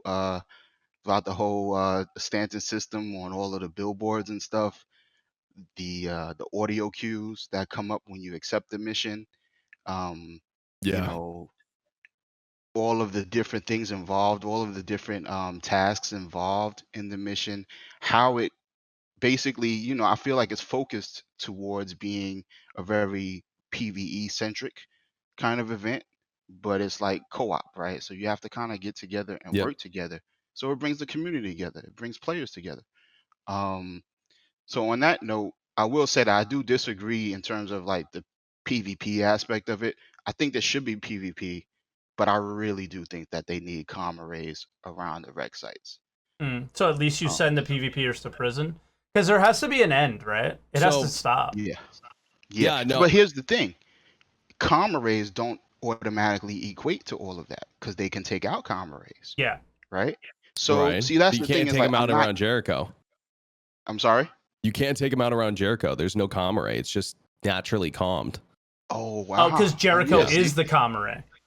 Yep. so Gotcha. it's in the comm array area, Hmm. Mm. right? So that's what I mean. Is like I'm not anti PvP, right? But I think that it just needs to come together a little bit more organically, it instead of chaotically. And right now, it was chaotic. And there's a lot of just griefers going there doing things unchecked. But like for instance, if there were comma rays, then even the PvPers would have to kind of group up and work together, right? Yeah. And organize attacks, and So they could do that. let me run this by you. Uh Okay. huh. If like, because I love this idea. I think the rec site is actually in the same spot every time. Um, Unfortunately, I don't think it changes spots.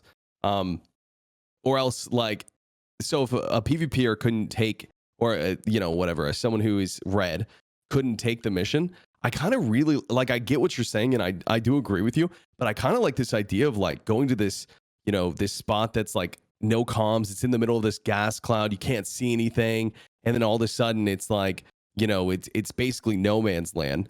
You can you have to be ready for anything. Now, I do understand that like PvPers have the advantage in that situation, but I mean, I can't get over the fact that I love the idea that you go there and it's like Xeno, because really in reality, Xeno threat should be just as scary as players. I right? agree. And you should be able to So, choose but their it's just the side. servers. And you should be able to choose their side and their point of view.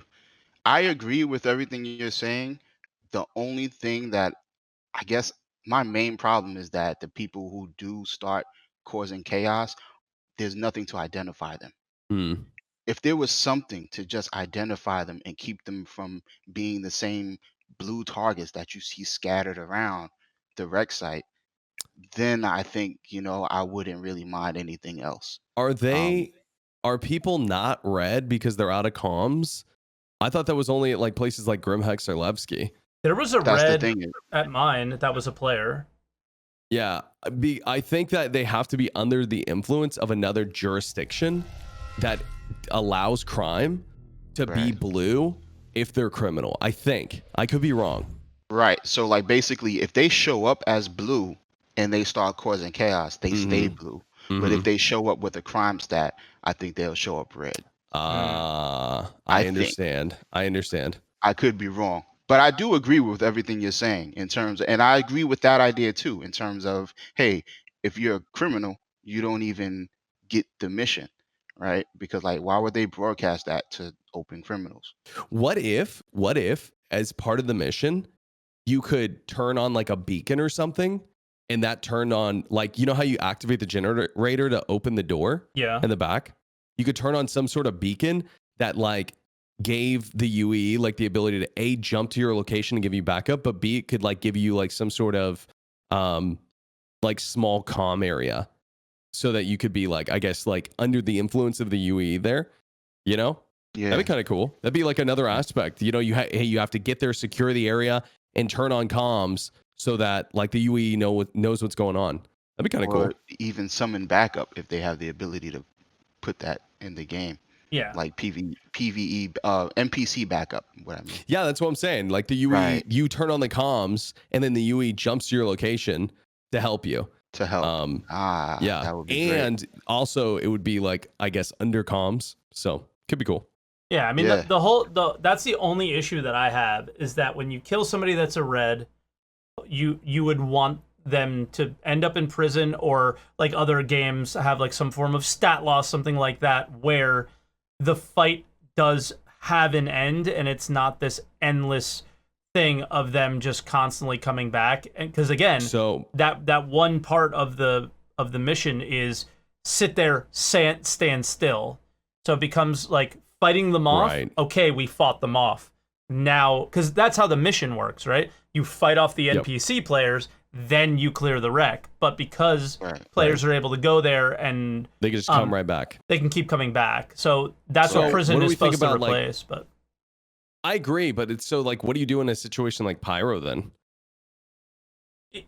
Pyro, you still have to respawn. Like, I think there's a better question of, well, what do you do for a lawful player when you kill them? Like, it's this, like, there's no, this is like a way deeper thing, but there's really no consequence to death in Star Citizen still.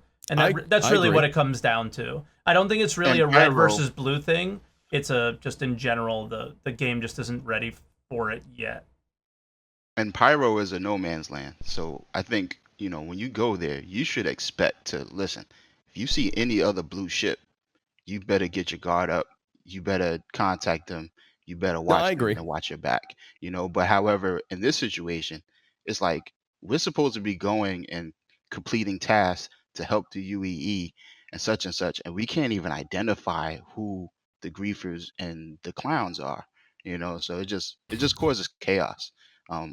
And like I said, I like the PvP. I like bad guys versus good guys, cops versus criminals. Yeah. But we can't even identify like who's who. Yeah. So that's a I problem. understand. Yeah. Another thing I think they should do is I agree with you with I think one of you guys, I think Mike, you said it, that they should lower the amount of supplies required. That was Berks, yeah. Yeah. Oh, Berks, yeah, because that was a very good point. We 30K'd as well. I was with a large org with Sync, and we almost had the whole server trying to run the missions. How long do you think it would have taken you if you wouldn't have 30K'd? To get all of those supplies? Let's see. We had about a good solid 2 to 2.5 hours that we were doing it. I would say maybe another hour we would have at least got that step done, even less. So an hour, hour and a half, 2 hours to like get those boxes delivered. That's a lot of It's time, a lot even of for a time. world event. That's a Right. lot of time. Now, keep in mind, a lot of that was extended because of the clowns, right? Yeah. Because people coming and shooting us, we can't even identify who's shooting. We thinking it's friendly fire, but it wasn't, such and such. So, but yeah, basically speaking, I think that 3 hour window was too small. But I mean, hey, I logged on this morning to find Mike doing it. So apparently it's ongoing now. I guess they took the restriction off. Yeah, they didn't turn it So off. I tried this morning. Yeah. It was Now, fun. I will say most people who I've seen, I haven't seen people coming to the rec site to do PvP, but I haven't seen that personally. So a lot of the people I've seen doing PvP are doing it at Jericho, trying to stop people from delivering cargo, Which is where it killing people, should be. defending the station, that kind of stuff. Yeah. So yeah. I also think they should raise the limitations. I don't know if you guys noticed, but the components, it's like COVID and trying to buy toilet paper out there, man. Oh my god, you can't buy any good components. I couldn't Yeah. buy anything, man. Yeah, I had to go with a stock cutlass. Like, Yeah, I don't really understand why SIG kind of does these things. They want us to test things out and they put these extreme limitations. I think on Um, PTU, they probably just need to make it unlimited, because I think actually what's happening is there is a high limit. And what someone's doing with their 15 million is just going and buying the max of everything. yeah, they click I genuinely max. believe that's what's They happening. know they need more than one, so they click max. They click I don't know max. though, because even when there's stock available of things, I was only able to buy one. And then if I waited, it would come back in stock, but only one at a time. Oh, it's that Right, bug. because Okay, that's a bug Yeah. on live. Yeah, that's a bug on live as well. It's Yeah, not people buying things out. It's this weird bug where it's available, you buy one, it's instantly not available, and you have to wait the 10-minute tick, and then you're allowed to buy another one. So here's why I Exactly. don't think that that's the case. I think it's just people are buying them too fast. It's because I was able to go to different stations that people don't go to, like Crew L3, Crew L5, Her L3, and buy components. Yeah, it's is what not I a was global. It's not a global stockpile though, Berks. It's a stockpile for each location. So if you go to, Well, So you're saying just at Microtech? Oh, see, but the no, thing I is, see what what you about mean. I see what you the mean. dominance and attritions? Like you can only get those at Louisville, as far as I know. I remember that, yeah. Right? Yeah. So But I that's think it's why I because everyone was at, just you know, buying so- so many of them, Yeah, I think. I see what you mean. Yeah. Because I was able to Well, I was- buy more than one at Microtech L1 or something like that. Where like a So I random think people place where are just nobody buys spawning components. a Babbage, and then they're just going and spamming buying as much as they can. Yeah. But I think I got into the same server you were in, Mike, earlier today because I saw Eradicator was in there. Yeah. And I was the only one at Louisville in the business district buying, at that location. I stood there for about 20 minutes and I literally could only purchase one of each one every 10 minutes. Yep. So It's yeah, weird. I think it's probably a combination of things, but in the end, Jules, when it comes to buying and selling in Star Citizen, it is global for the location that you're at. So if let's say Berks is on one server or I'm on one and you're on another, and we all buy everything, then we will all see that the outage for it. right. So, yeah. But all right, Jules, Yeah. there's a few more callers. So if there's anything else you want to add for your last thought before we go to the next one, let me know. Well, I had a few things, but I'm gonna keep it short. Star Citizen is pay to win. I hate to say it. I'm sorry, guys. Y'all need to stop it. You really need to stop it. I just want to say really quick is that it really is about the definition of pay to win, I think. And I think a lot of people really take it too literally. And that's when they start saying, oh, Star Citizen is not pay to win. Guys, pay to win does not mean you pay money and you instantly eradicate everything and everybody. It doesn't work like that. It's pay to advance. It's pay to, and in this game, you can pay money and skip all sorts of lines. Now, whether that's a good thing or bad thing is a different discussion because, like somebody else said, Star Citizen is largely about the experience and the PU. And I'll never forget, I forget her name, but she said she was like, listen, I want to go in and I want to be, a miner. and I just want to go in, and I don't want to have to work 100 hours just to get to the point where I can mine, adequately. So in that regard, I get that, and that's why I kind of like it's like different ships for different things that you need to do. Um, but This is why I think listen, rentals need to be buffed. yeah, yeah, for sure, for sure. But yeah, so that's what I want to say. I think it is pay to win. I hate to say it, it's not a bad thing per se, but it is pay to win or pay to advance, however you want to call it. You pay money, you skip all sorts of lines, and yes, you can get a huge advantage over other players. Let's be real. That's just the way it is. Even though skill is involved, there's a lot of skill involved. You still get advantages though. Yeah. No, I totally understand that. 100%. Depends So on how big. listen, salute to you guys. Thank you for having me, and hope to see you in the verse again. All right, Jules, be good, bud. GG's. All right, thanks. Bye. Before we switch, what That guy was the worst, wasn't he? Just so rude. what do you mean by buff rentals? Oh, like why not? Why doesn't CIG have an option? Okay, you can rent a prospector for 20K or whatever it is, right? Why not have an option to rent one for 30K with all the best components and maybe like a couple of consumables in the chamber? You know what I mean?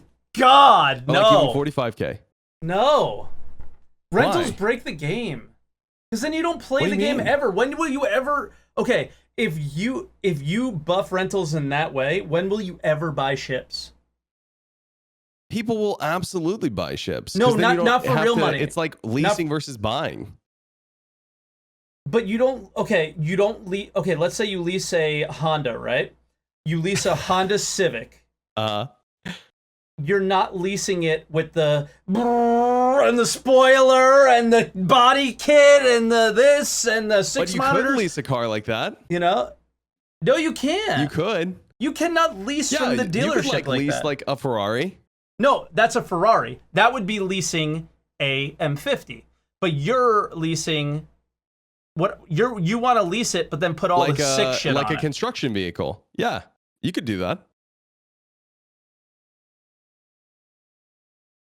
I don't like it. I think it's a terrible. I know I what think you mean, rentals. but here's the break problem: the is game. like and I actually disagree that the entry to mining is because it's lower than ever because of the rock, right? Yeah. But I understand that viewpoint 100%. Yeah. I understand that viewpoint.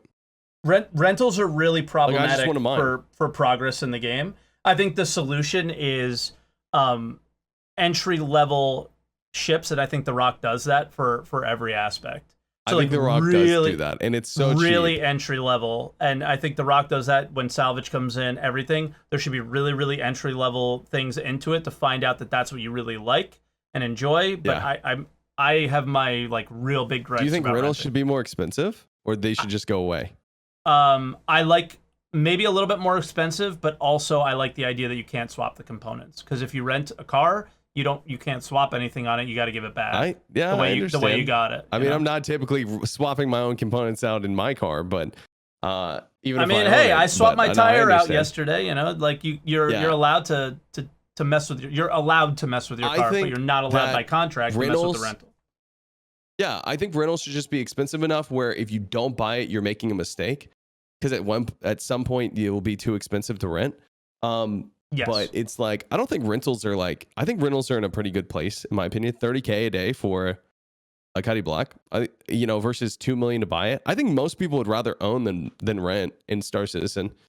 And I then think you don't have to worry about time limits and stuff. And I think the swappability is what makes you want to own it. And that's why I started True. having a conniption, is because you wanted to add the stuff that you would want to Well, swap to that rental and make it a little bit more expensive. 2 million for a prospector is so much, but I guess it's easier to make money in game now, so it's whatever. Yeah, but you can rent a prospector too. And you can't mine the toughest stuff, but you can still Here's the mine most and make money. frustrating thing as a miner, I used to mine a lot with a rented prospector, is I get to a rock that's so juicy.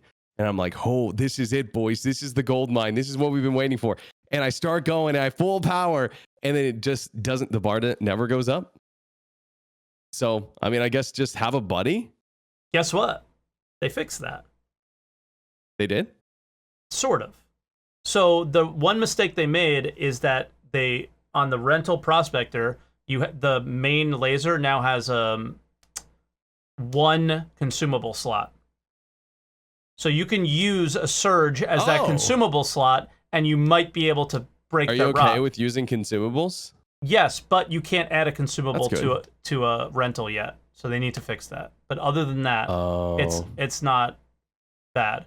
So I use the the best laser in the game isn't the Helix, it's the support laser. You use the support laser and then you use different consumables to make it stronger, where you can just like shoot up the laser and then it's just better. So I use the Lancet, not the Helix. And I break everything with it. It's actually overpowered. They need to fix it. But all right, let's bring in Jerry, who you know. Oh, God. I don't know if we love, but we all know Jerry. So here we go.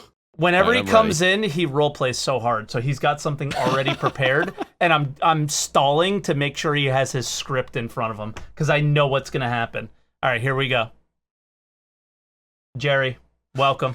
I don't have a script, first of all, mate. That's very rude. Yeah, every time you've come on, like, done anything, you had, like, this funny-ass script ready to go. So I was delaying so you were ready. On the podcast, you just belittle me. I know why you're here. I know why you're here, Jerry. I'm a big fan. not responding to your messages. I understand, okay? I've been busy. No. Right, okay, first of all, I know you're a busy man, Berks. Big fan. Don't worry about it. We'll get to my question for you in a second. Before this, I have another question, right? You're on about the rentals and components. When you put a component on your ship that you haven't rented and it gets blown up, you lose the component, right? No. You can't. You still have the component?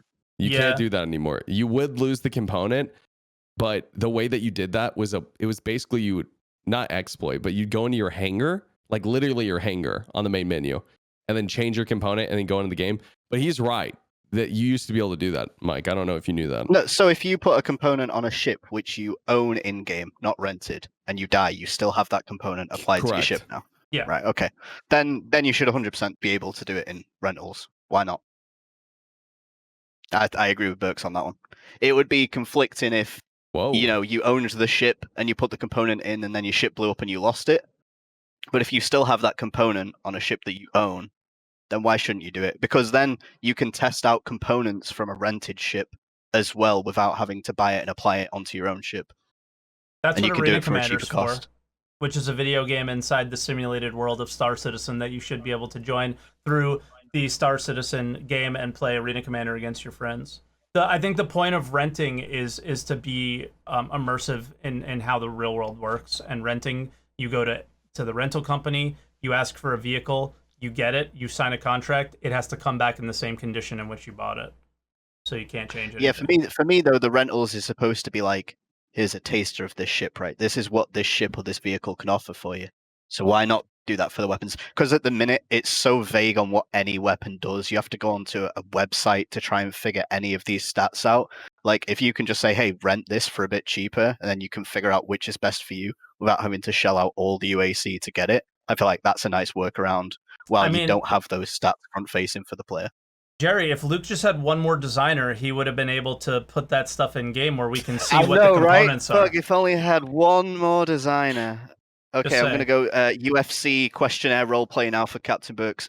Hey, CaptainBerks, big fan. So you're coming off the back of a win against the Idris and potentially the win against the Javelin. You nearly took it down yesterday. Where do you go from here? What do you do next? What's next for CaptainBerks in the verse of Star Citizen? You know, people ask me, CaptainBerks, you're anti-UE, which is true. So are you anti-Xenothreat? The question is, yeah, I'm anti-everybody. We're going to kill Xenothreat and the UE. We're going to back them out of system, bring the power back to the people. Do you have an org? Do I have an org? Yeah. Do you have an org that people can join, Berks? Is this something you want to plug right now? Guess the name of our org. 30K Inc. Do you know? No. Mike, what my org name is? It's Space Force. I don't know. Oh my God. Was it Space Force before Space Force? Yep. Get out of town. That's crazy. I swear. It's been Space Force since day one. That's wild. Yep. The Donald would my appreciate actual that. question, outside of the UFC interview, are players, right? So going back to, I was kind of being a bit serious there, right? You've taken down an Idris. Yeah. You pretty much took down a Javelin. what do you envision the next big thing being? Right? Where do you go from here? We're going to be the first org in the world to steal a Bengal. That's because my like plan. you got to think about it over the next year, right? All these clips that are on Twitter, it's like world's first took down the Idris, world's first took down the Javelin.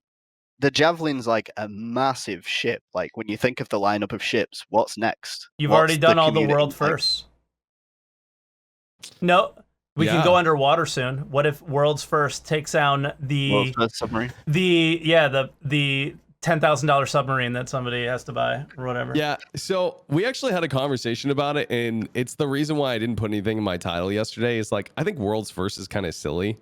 You know, I busted on you. Erupted after the Idris came in PTU, right? Like, and you know, there was this conversation because someone killed an Idris, but it hit a station and it like glitched out. And people from CIG were in my channel going like, yeah, nobody killed it. That wasn't like a player kill. And then, you know, they ended up coming back and we're like, okay, maybe that did count, you know, and like back and forth. And what we kind of decided as a community is just like, who really cares? Because this stuff isn't like ready. It's not impressive to kill an Idris right now. You can do it solo in an Aurora, you know, with the dominances right now. You could literally go in, any one of you guys could go into Star Citizen right now with an Aurora and dominances solo the Idris by yourself. Mike, there's your next video for next week. You know what I mean? SaltEMike, you got to be up to the task. So what I mean is like it's like the Idris that you're going to fight 5 years from now and the Idris you fight today in Star Citizen is so monumentally different that calling something a world's first just seems silly to me. So that's why in my YouTube video, when I took down the Idris the Hawk, I didn't say world's first solo Idris kill because I just think that's kind of silly. It's something that my opinion has changed on.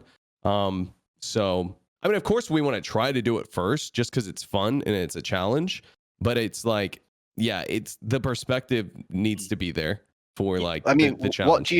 What do you see next though, right? Because you were essentially going to have the Javelin kill soon, and then you're going to have other capital ships. Is it just going to be, what do you want to see? Do you want to just see a different capital ship? Do you want 5 capital ships? Like, how do you, because it's essentially battles, like a giant raid, a right? Bengal. I mean, we're going to make it like I'm going to make it a hobby of mine to like capture capital ships, like whether that's other players or whether that's UE or whatever. There's going to be, that's the thing that like people don't understand the advantage. You're not going to be able to spawn a Bengal. So the only way to get your hands on one is going to be to steal it, you know? So I already have a plan. Like, so imagine this. Does anyone know, like, I'm leaking my plan here, but this will be fun for everyone in chat. Don't leak it. Board Gamer's going to do your plan before it ever happens. Who? Board Gamer. Every time I've mentioned a video idea or anything, it's ended up on Board Gamer's channel. Well, it's not really a video idea. I know, it's just a meme. It's a meme. It's just like a meme, basically. Yeah. But the idea is like what we said, or what I said was, how cool would it be to siege the Bengal with Nova tanks? Right? Like that would be like the best use of the Nova tank. Because where else are you going to be using a Nova tank? Ground vehicles are basically like, if you get into a ground vehicle right now, you're role playing. You know, that's it. So it's like you could actually use the Novas to like siege the Bengal in the future. I think that'd be awesome. Because I imagine the Bengal or the Nova would be out by then. People in chat are upset that you didn't call it the Tonk, dude. Yeah, sorry, it's my Texas accent, guys. It's not coming through. That's what I meant to say. Yeah. Oh, man. I told you Jerry was coming with the script. See? He started out with, I don't have a script. What are you talking about? And then literally goes into announcer voice. Dude, I made that up on the spot. What are you... you always try to throw me under the bus, man. Berks, pleasure as always. Mike, screw you. No, I didn't. I love you. I didn't mean like to go because I needed the toilet since Jules was on, and I didn't want to go in case he finished early. And I needed to go to the toilet, so I'm gonna end it there. Thank you very much, guys. Take it later, easy. Jerry. Peace. The last guy that did that, when I brought him onto the call, he was on the toilet. Oh, in the middle of the show. Okay. Yep.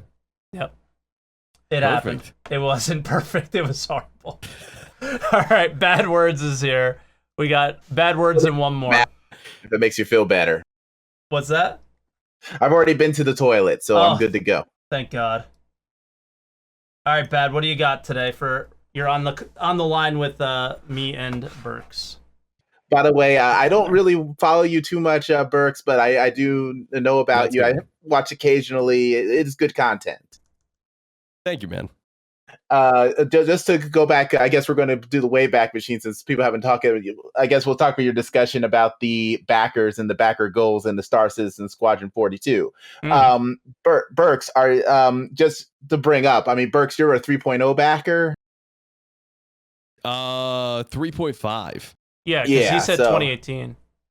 Yeah, so I mean, I understand what you were talking about with this not knowing about Squadron 42. I mean, right now, I think 2/3 of all backers are 3.0 and later. So, they aren't the Kickstarter backers who were literally said buy Squadron 42. Also, I thought that Mike's poll was a little skewed because there's no one or the other. It was either you bought both as a Kickstarter or you bought Star Citizen, so I felt like putting Squadron 42 separate kind of skewed the votes the other way. But those are your options, right? Your options are to buy a Star Citizen package, buy a package with both, or buy Squadron. No, now that's the option. I'm saying Kickstarters, you got both. It was either you got both and then they separated it. Now people just buy Star Citizen. The question and I think was pretty much they're going to buy Squadron 42 as soon as it comes available. The question was what did you buy for? Not what did you buy? All right. Take it back. Take it back. Take it back right now. I imagine there is going to be people who didn't buy the $20 package, which, I'm like frugal. So when I saw that, I was like, oh, a deal, Actually, it was so funny because when I got the Mustang Alpha, I like loaded in the game and people are, what ship do you have? And I was like, oh, I have the Mustang Alpha. Like I thought I had this like special ship that like no one had. Like I had somehow like access something that like was a rare item somehow. I have a rare one. I have a few Mustang Omegas with Star Citizen and Squadron 42. The newer Mustang Omegas only came with Star Citizen. Damn, yeah. That's cool. Yeah, I know some people have like Ravens, which are interesting, and maybe I shouldn't say this in front of such a big audience, but I've heard that they still, honor the like code from those SSDs, so people like sell them and stuff. It's like crazy. It's like a collector's item now. But the Raven is terrible, so it's like it's literally like a terrible ship. But it's so pretty. Like it's not good at PvP or PvE.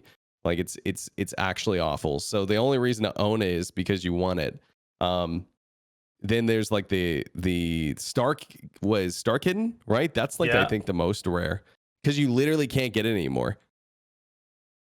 I didn't get one. I don't think I did a referral during that period. Damn. I was like, do not buy this game at all. I wish they would do more cosmetics, honestly. I think cosmetics are such a huge. I think they're going that way, but I really like the idea of like rare cosmetics. Like, and even for like the mask challenge, right? Like, why not do something like a mining challenge? Hey, sell 10 million in minables and get like this special mining outfit that nobody else has. I think that'd be really cool. Yeah, I agree. Like, listen, I avoided PvP for so long because, it was so bad for a while in terms of flight model and all that. Then the flight model got a little bit better. I tried a little bit, didn't do it, but the mask was the motivator, right? So you can bring people throughout all of the aspects of your game with these motivators so easily. Be cool. Yeah. By the way, it's like people are like talking to me in chat, but I can't talk back because I have this weird bug. And I don't know what it is, Mike, but I have my virtual cam on my OBS. And every time I touch my mouse, my camera like resets all of its settings. What? It happened at the beginning, so I like literally can't touch my mouse. Wait, so you're Isn't that weird? Because it's only when I virtual cam in Discord though. Like do what we're doing right now. Strange, huh? Well, here's what I would say in the future, because I'm sure we'll have you on the show again, is don't use the OBS virtual cam, just use your webcam and I'll green screen you out. What's a green screen? No, I'm just kidding. Yeah, because I know you're playing, but I don't need the I don't care if there's a green screen background. I don't give a shit what it looks like. You might, but like I can just green screen you out. I have a green screen background behind you anyway. But yeah, worked in film. Yep. No, I'm on a spaceship, Mike. You didn't know that, dude? Of course. I'm on a spaceship, man. What planet are you at right now? What planet? Dude, that's Earth. What are you talking about, man? Why would you want to be there? That was destroyed by the human race years ago. Okay, yeah, true. Yeah, I'm from the future, dude. You didn't know that? I came back in time to make sure Star Citizen finishes. You're not doing a good job, bud. You're not doing a good job. Speed it up. Streamers get the jump drives first. Timeline's getting so shaky. It was supposed to be Derek Smart developing Star Citizen, not Chris Roberts. Oh, no. We went so wrong. Mission failed. All right, Bad Words. What else do you got for us? All right, I guess a discussion about like bringing it up about the since we were talking about the previous call about the pay to win and also the pledge tiers and how it's creating that further separation of the backers and content. I mean, you have the base pledges, you have concierge, you have evocati, and now streamers have almost developed into their own separate tier of privilege here. I just wanted to get an idea. Do you think that all these tiers and the haves and the have-nots are, having their part of toxifying the player base somewhat? Good question. What do you think? I've definitely expressed my opinion on this a few times. I'm not gonna lie, I missed the second half of the question. But go ahead. It wasn't long. You can ask it again, Bad. Yeah. Please, my bad. I was reading chat. Basically, based on how much you pay into the game and who you are, there are tiers that have been developed by CIG. You have the base package people, the Kickstarters. Yeah. And so the idea is that you have a lot of players, a lot of even your viewers who some of them have just the Aurora, and then they're seeing this concierge experience, or they're saying, oh, well, I'm an evocati, I can't talk about it. Or you have the streamers who are like, CIG just gave me a ship to give away to you guys, and blah, blah, blah. Is that separation of is that haves toxic and have to the community? Does it eventually, is it breeding into the toxicity that is slowly forming? So there's a couple of layers to that. I'm not a big fan of giveaways myself, personally. I think they're bad for community building. I'll be honest, I'm not trying to knock on anyone, any streamers in Star Citizen. I've never been a fan of giveaways ever, even before Star Citizen. I think they're bad for building community. I really do. And I think that what they do is even if they bring good people in, they bring a lot of toxic viewers in. So the fact that CIG gives us stuff to give away. What's the next giveaway? Yeah, and I think that the fact that CIG gives us stuff to give away is fine. And I give that stuff away, and I'm really thankful for it. It's cool, but I don't advertise that stuff really. Yeah, literally, if you exclamation point giveaway in my chat, you get timed out for 5 minutes. So I only do it for this stuff. I have a sponsored stream. The streamers who do it to reward the community or stuff like that. That's kind of cool. But just to build an audience, because the second you stop doing those giveaways, most of those people are gone. So here's the thing for this event, with this Conqueror's Blade thing. The whole thing is the more people you sign up, the each tier you get more money from. That's how this works, right? So if I'm gonna have these toxic people coming around whenever you do a giveaway, I figured, why not take advantage of it? They're not going to stick around anyway. They sign up for this thing, and then you're done. You're done with them, and you don't need them. That I specifically stopped doing them altogether, and the only reason I have these ships is I think that little about doing giveaways, that when Star Citizen gave me those ships, I still just happen to have them because I haven't felt like doing the giveaway yet because I was so much more focused on the community aspect of everything rather than that. But yeah, continue on with Bad Words' question, because I more feel like I'm defending myself for saying I'm going to give away a couple ships if we hit a goal. Creating different layers and stuff. So I can see how but it does create a problem, right? Okay, so what point does a streamer become important enough, quote unquote? That may not be the way CIG is seeing it, but it might be the way that other streamers are seeing it, smaller streamers. When do I become important enough for CIG to give me stuff to give away? You know what I mean? All right, what point? Blah, blah, blah, blah, blah. Is it 50 viewers? Is it 60? Is it 70? What point does CIG? When do I become on the radar, right? How consistent do I have to stream? right? So that may, but I think for the majority of that, I think what they're doing is they're trying to help the community and create hype, and they're doing what they can. And so I honestly, I applaud CIG for that. I think that's cool. They're just giving into what the community already does. So I don't think that's a bad thing, right? But I do see where that, so in terms of the concierge thing, I think that they already don't really cater the concierge right now. I got to be honest. I disagree. Really? Yeah. Okay, you have this is where the toxicity breeds. It's specifically here, dude. Is you have a concierge forum. You have a concierge spectrum. They're literally carving out an area of the website for these people, right? And I'm one of those people, but that's what breeds that toxicity is I'm over here and you're over there. And they're just spinning their wine glass, sipping and saying, look at you, even pleb. has tiers inside of it too, which is insane. Right. Yeah. So I don't know how deep it goes. I mean, I'm concierge technically. I think you probably are as well, Mike. I think I'm second from the top level over all these years. Over all these years, because here's the thing: talking about giveaways. That's how I built my channel. I started out with giveaways, and then found out this is what I used to do. Berks. Yeah, never mind, guys. It worked. It worked for Mike. All right, it's gonna work for you too. My bad. No, it didn't. It didn't work for me. Just kidding. Yeah, it didn't. What I did is every donation I got, we would count it. There was a counter on the stream, and all that money the next month, I gave away in the next month, and I just boom, thousands every, at least 1,000 every month, because I made more money back then than I do now, streaming, because I just had that on the stream. I got rid of that. I got rid of the giveaways. I got rid of everything, and the people that are left are people that ask me, "How's my day doing?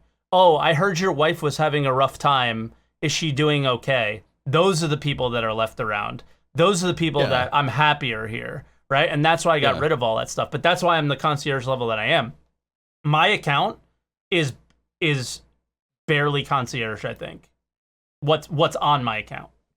But everything was given away. The executive 600i. No, that's the highest level, I think.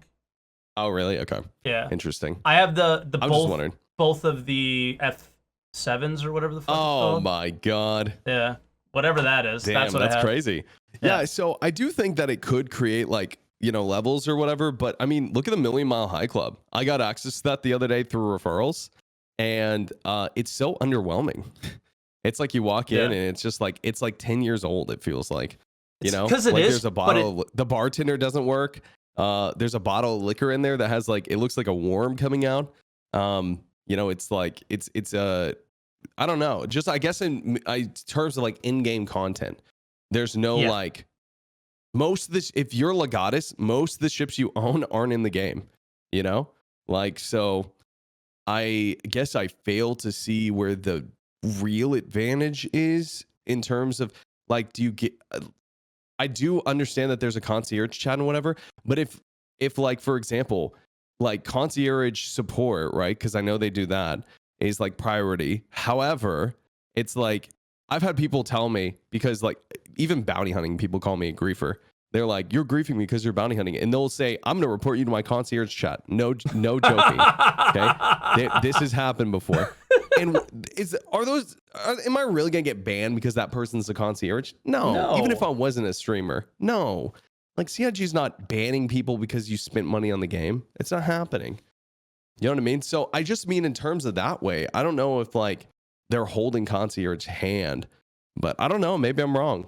But I think what he's saying is, like, he even in his question was like, the toxicity is slowly seeping in, and that's kind of where it starts, is where you say, you spent more, therefore you are better. Like, I think here's the thing is, you spend more, Here, let me give a good example. The ship. What more do you need?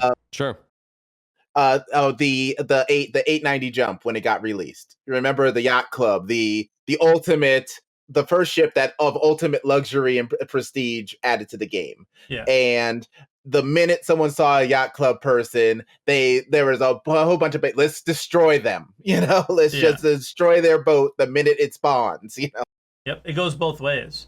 It's not just the people who spent that much money looking down on the Aurora pleb or whatever, and ship shaming. It's which I don't think a lot of them do, but it does happen.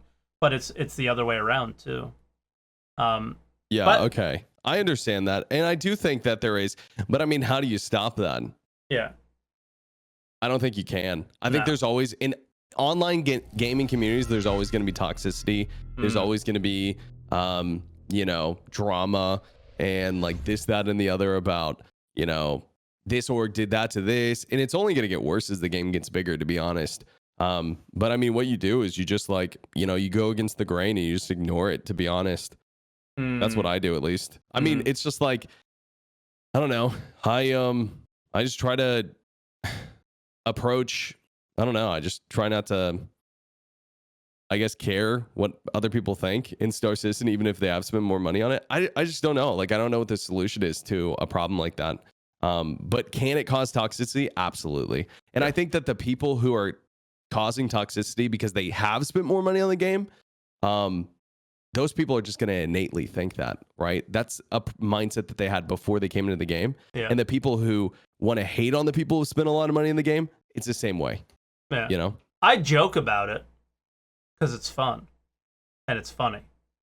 But only from that, like, I don't hate Joe Roon. I don't hate the Yacht Club. I've been on their podcast twice. I love those guys. But it's just funny. In a sense, like, we just have our credit card emotes in chat and all these goofy things, you know, Chris Roberts and wallet time and all this stuff. But like, in the end, they're good people, the people that I know. And if you're like you said, if you have that mentality, that's not somebody I want to be around anyway. But all right, Bad, is there anything else you want to add before we go to our final call for the day? Okay, I would want to pose a question as streamers, talking about the, you know, the tiers and entitlement, the final thing. Because I remember there was one of the popular streamers on Twitter had asked this question, and I thought it riled a lot of people because of course, the Kickstarter promise is already being eroded as it is. If the streamer said, if CIG came and said, okay, streamers get to play Squadron 42 first before the base backers who have been waiting 8 years for it, even though most likely you would do it because, of course, that's a huge boost to viewership, would you call that a good call or a bad call from CIG? Because you know that would defeat the final promise to the 8-year plus backers that they would get it first. So I do think that that's a bad idea to do that. I do think they are going to do it. Yep. And when they do it, I don't think that it's going to be, Mike has said this before, and I'll say it too. I do think they probably will give Mike and I access, or like people like us access, right? But who they're really going to be looking at giving access to are people like the big streamers, plus 10,000 viewer streamers. Yep. Those are the people that they're wanting to play their game. And I don't think CIG cares because it's great marketing for the game. I think that the people who will affect positively to play the game will be more than the people who will affect negatively to wait. Because here's the deal. If you're waiting 10 years to play the game, you're not going to watch the stream anyways. You're going to play it yourself, right? Mm-hmm. So those people aren't really like missing out on anything because a streamer got to play it early, in my opinion. However, I do think it is maybe unfair to the backers, but it's like, if it's like a day early, like who cares? Yeah, okay. Is it a Kickstarter pledge that they get it first? The original pledge, before it got dismantled, was Squadron 42. The original pledge is Squadron 42 in 2 years. I mean, Squadron 42 in 2 years. Then you get added Star Citizen later, okay, and then you would actually be given. Hold on. Do they specifically say that if you backed it this time, you get the game before somebody else? Yes. Okay. That was the original Kickstarter. That was on the Kickstarter itself before it got moved to their site. And then when it got moved to their site, it changed? It was, I can't remember the wording on the site, to be honest with you, but I do remember the original, they removed before the idea was that it was going to be almost like freelancer, where you actually, Star Citizen was something you could host on your own servers and stuff. That was removed when it got moved over, and a bunch of other small things as well. So a lot of it got lost in the translation because obviously they changed the scope of the game at that point. Yeah, somebody in chat saying that was alpha access, and I think that's what we're getting right now.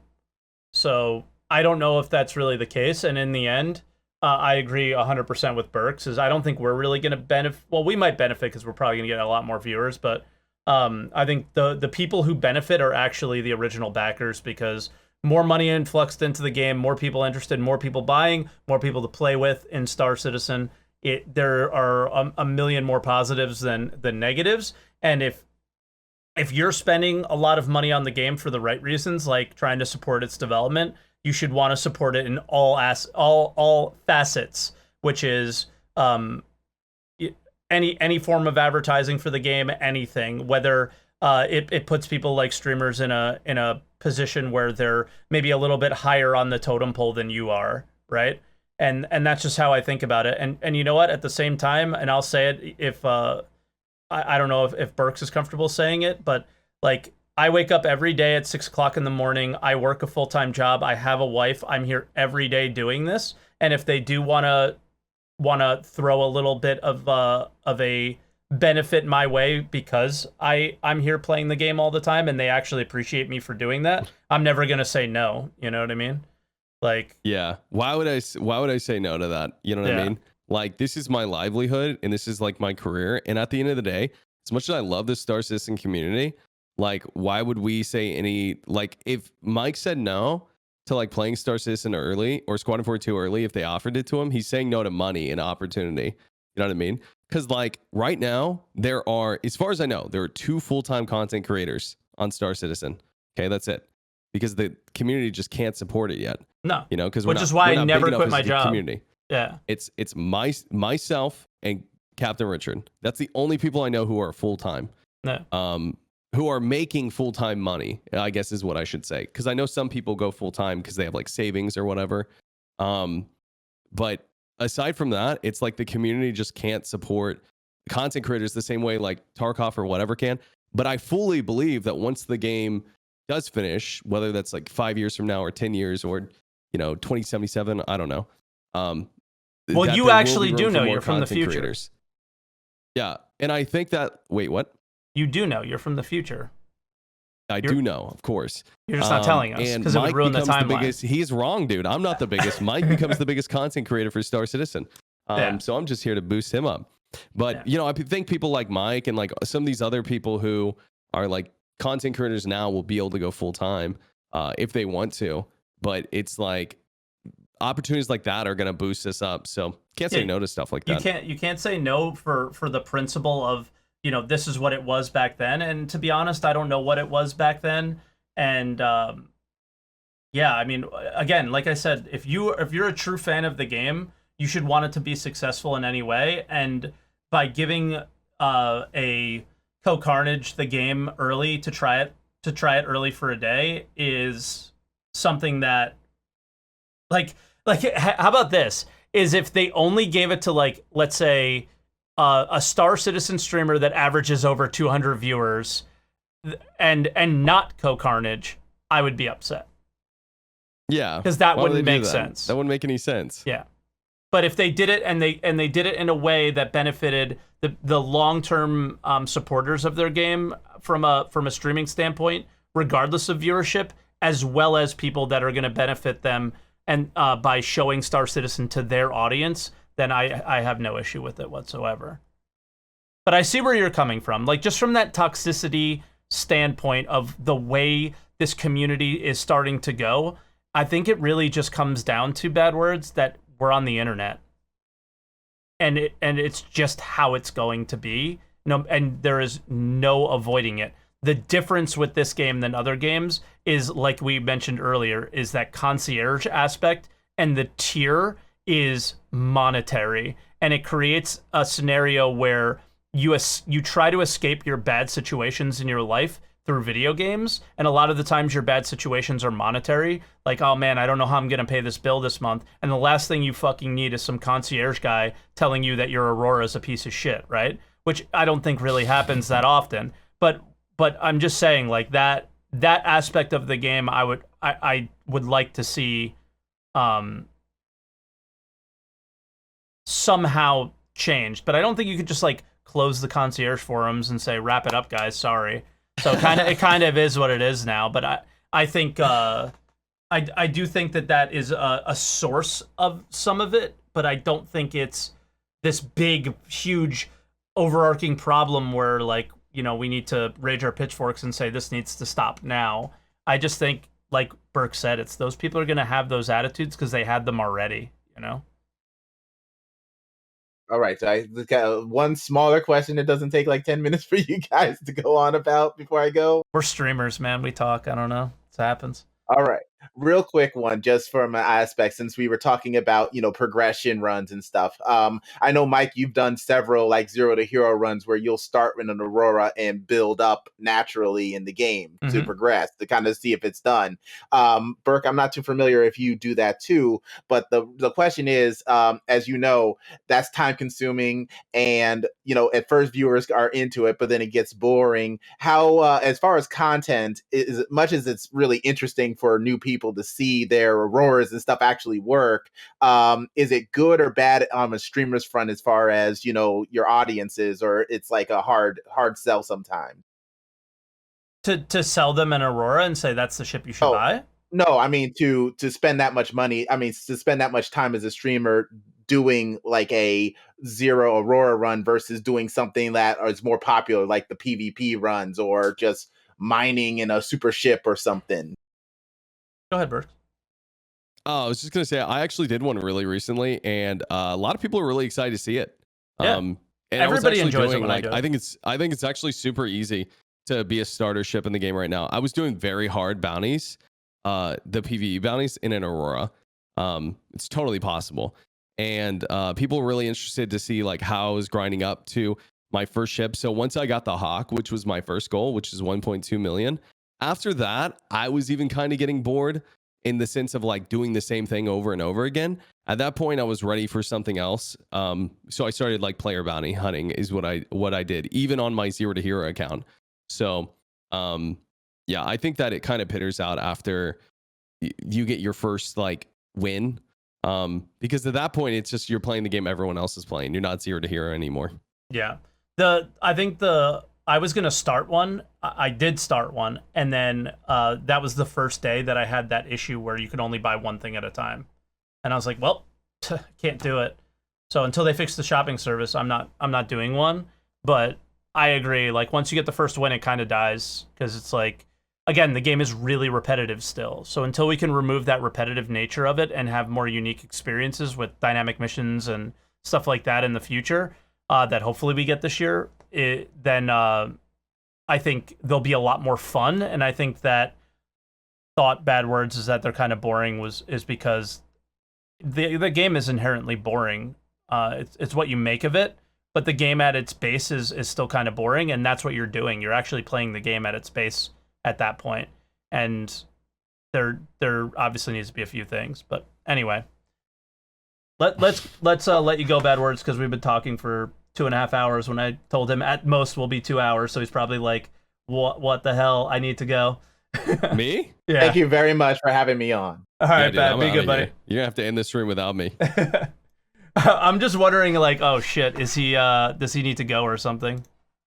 No. Yeah, All I right. was literally gonna go stream after this. So Okay, cool. I'll host you then. So we'll start your stream before we end. If you can. All right. Our last caller, Bribe Guntails. What's up, Bribe? Can you hear us? What's up? I'm good, Let me thank bring you. the right cam. Click. There we go. So sorry for waiting again. Thank you so much for your patience, man. I appreciate it. So, yeah, that's patience is a virtue. It is. If you're a Star Citizen fan, you're likely patient, right? Patient for 7 or 8 years. I got in October of 2013. Oh, okay. So you're very patient. Yeah, I've gone through different states of being since then. Like, oh, I've been excited about the game. Now I'm not so excited. I got fewer expectations. There was a time when I was white knighting. I've been through many stages. So what do you want to add to today's show? What do you want to talk about, I should say? I think pay to win was one topic I wanted to discuss with Captain Berks. Okay. By the way, Berks, I do agree with your idea on giveaways. They're a way of bringing in the wrong kind of people. Yeah, totally. Yep. I'm with you. Okay, now On to pay to win. First of all, what's your definition of pay to win, Captain Berks? So for me, like my definition of pay to win, and this is where the topic kind of falls apart, because I do understand that like some people are like, if there's any like, transaction of any kind that's pay to win. But for me is obtaining items that nobody else can obtain through real world currency. Like loot boxes, for example, right? Like it's maybe not impossible, like in a game like FIFA, right? You can do over time, but it's like basically impossible, right? You can't compete with people who are using real world currency because they're just like pumping it out, like buying box after box after box. So in my opinion, it's like if you can get the same advantage as someone else with in-game currency, then it's not pay to win. But yeah, go ahead and tell me what you think. Yeah, I wanted to bring in the example of EVE Online and how pay to win tends to get construed or misconstrued in there. For example, you can purchase experience points with real money. You can purchase in-game currency with basically there's a real world currency value on all the in-game things because you can acquire in-game currency with real money, and from there you can get whatever's in the game with that currency that was purchased. The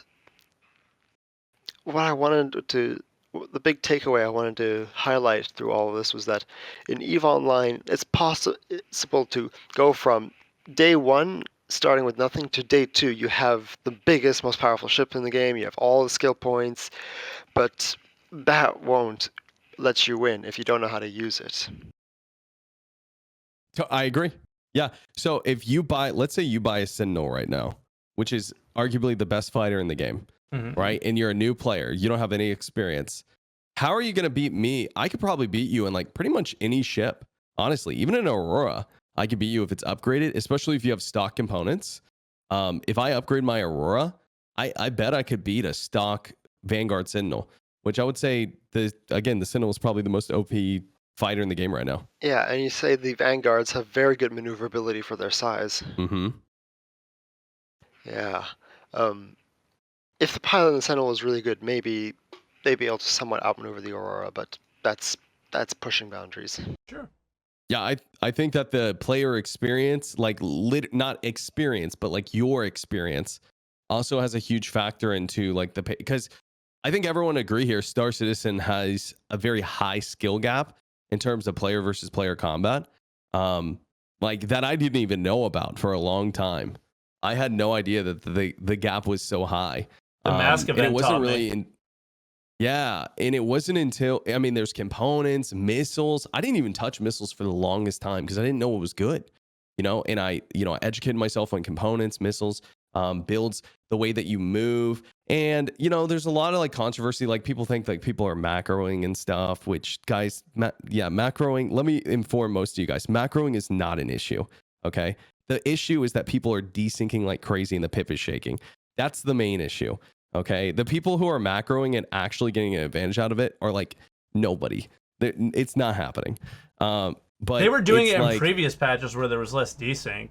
Yes. Yeah. So it used to be more effective. Macroing used to be more effective. Not anymore. People macroing now is giving people a tiny advantage. But here's what you have to understand, Mike.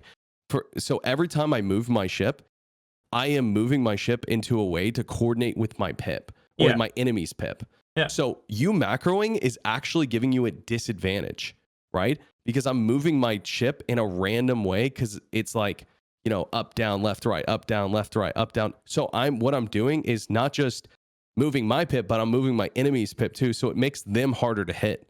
So it's actually a disadvantage in my opinion. I don't know. Like I don't know how you would use that properly. Yeah, and also the desync you mentioned, the state of the game being in flux makes the meta so much harder to grasp for people, and those that have grasped it have to put a lot of effort into keeping on top.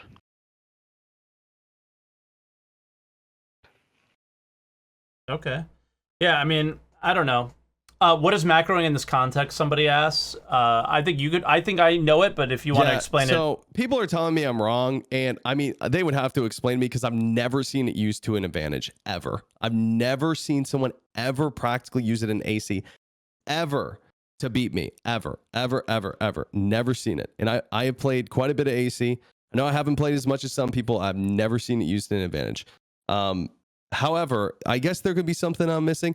But basically what it is, you write a script that says, okay, so every half second I'll go up, every half second I'll go right, every half second I'll go down, every half second I'll go left, or like, you know, whatever, in whatever random combination.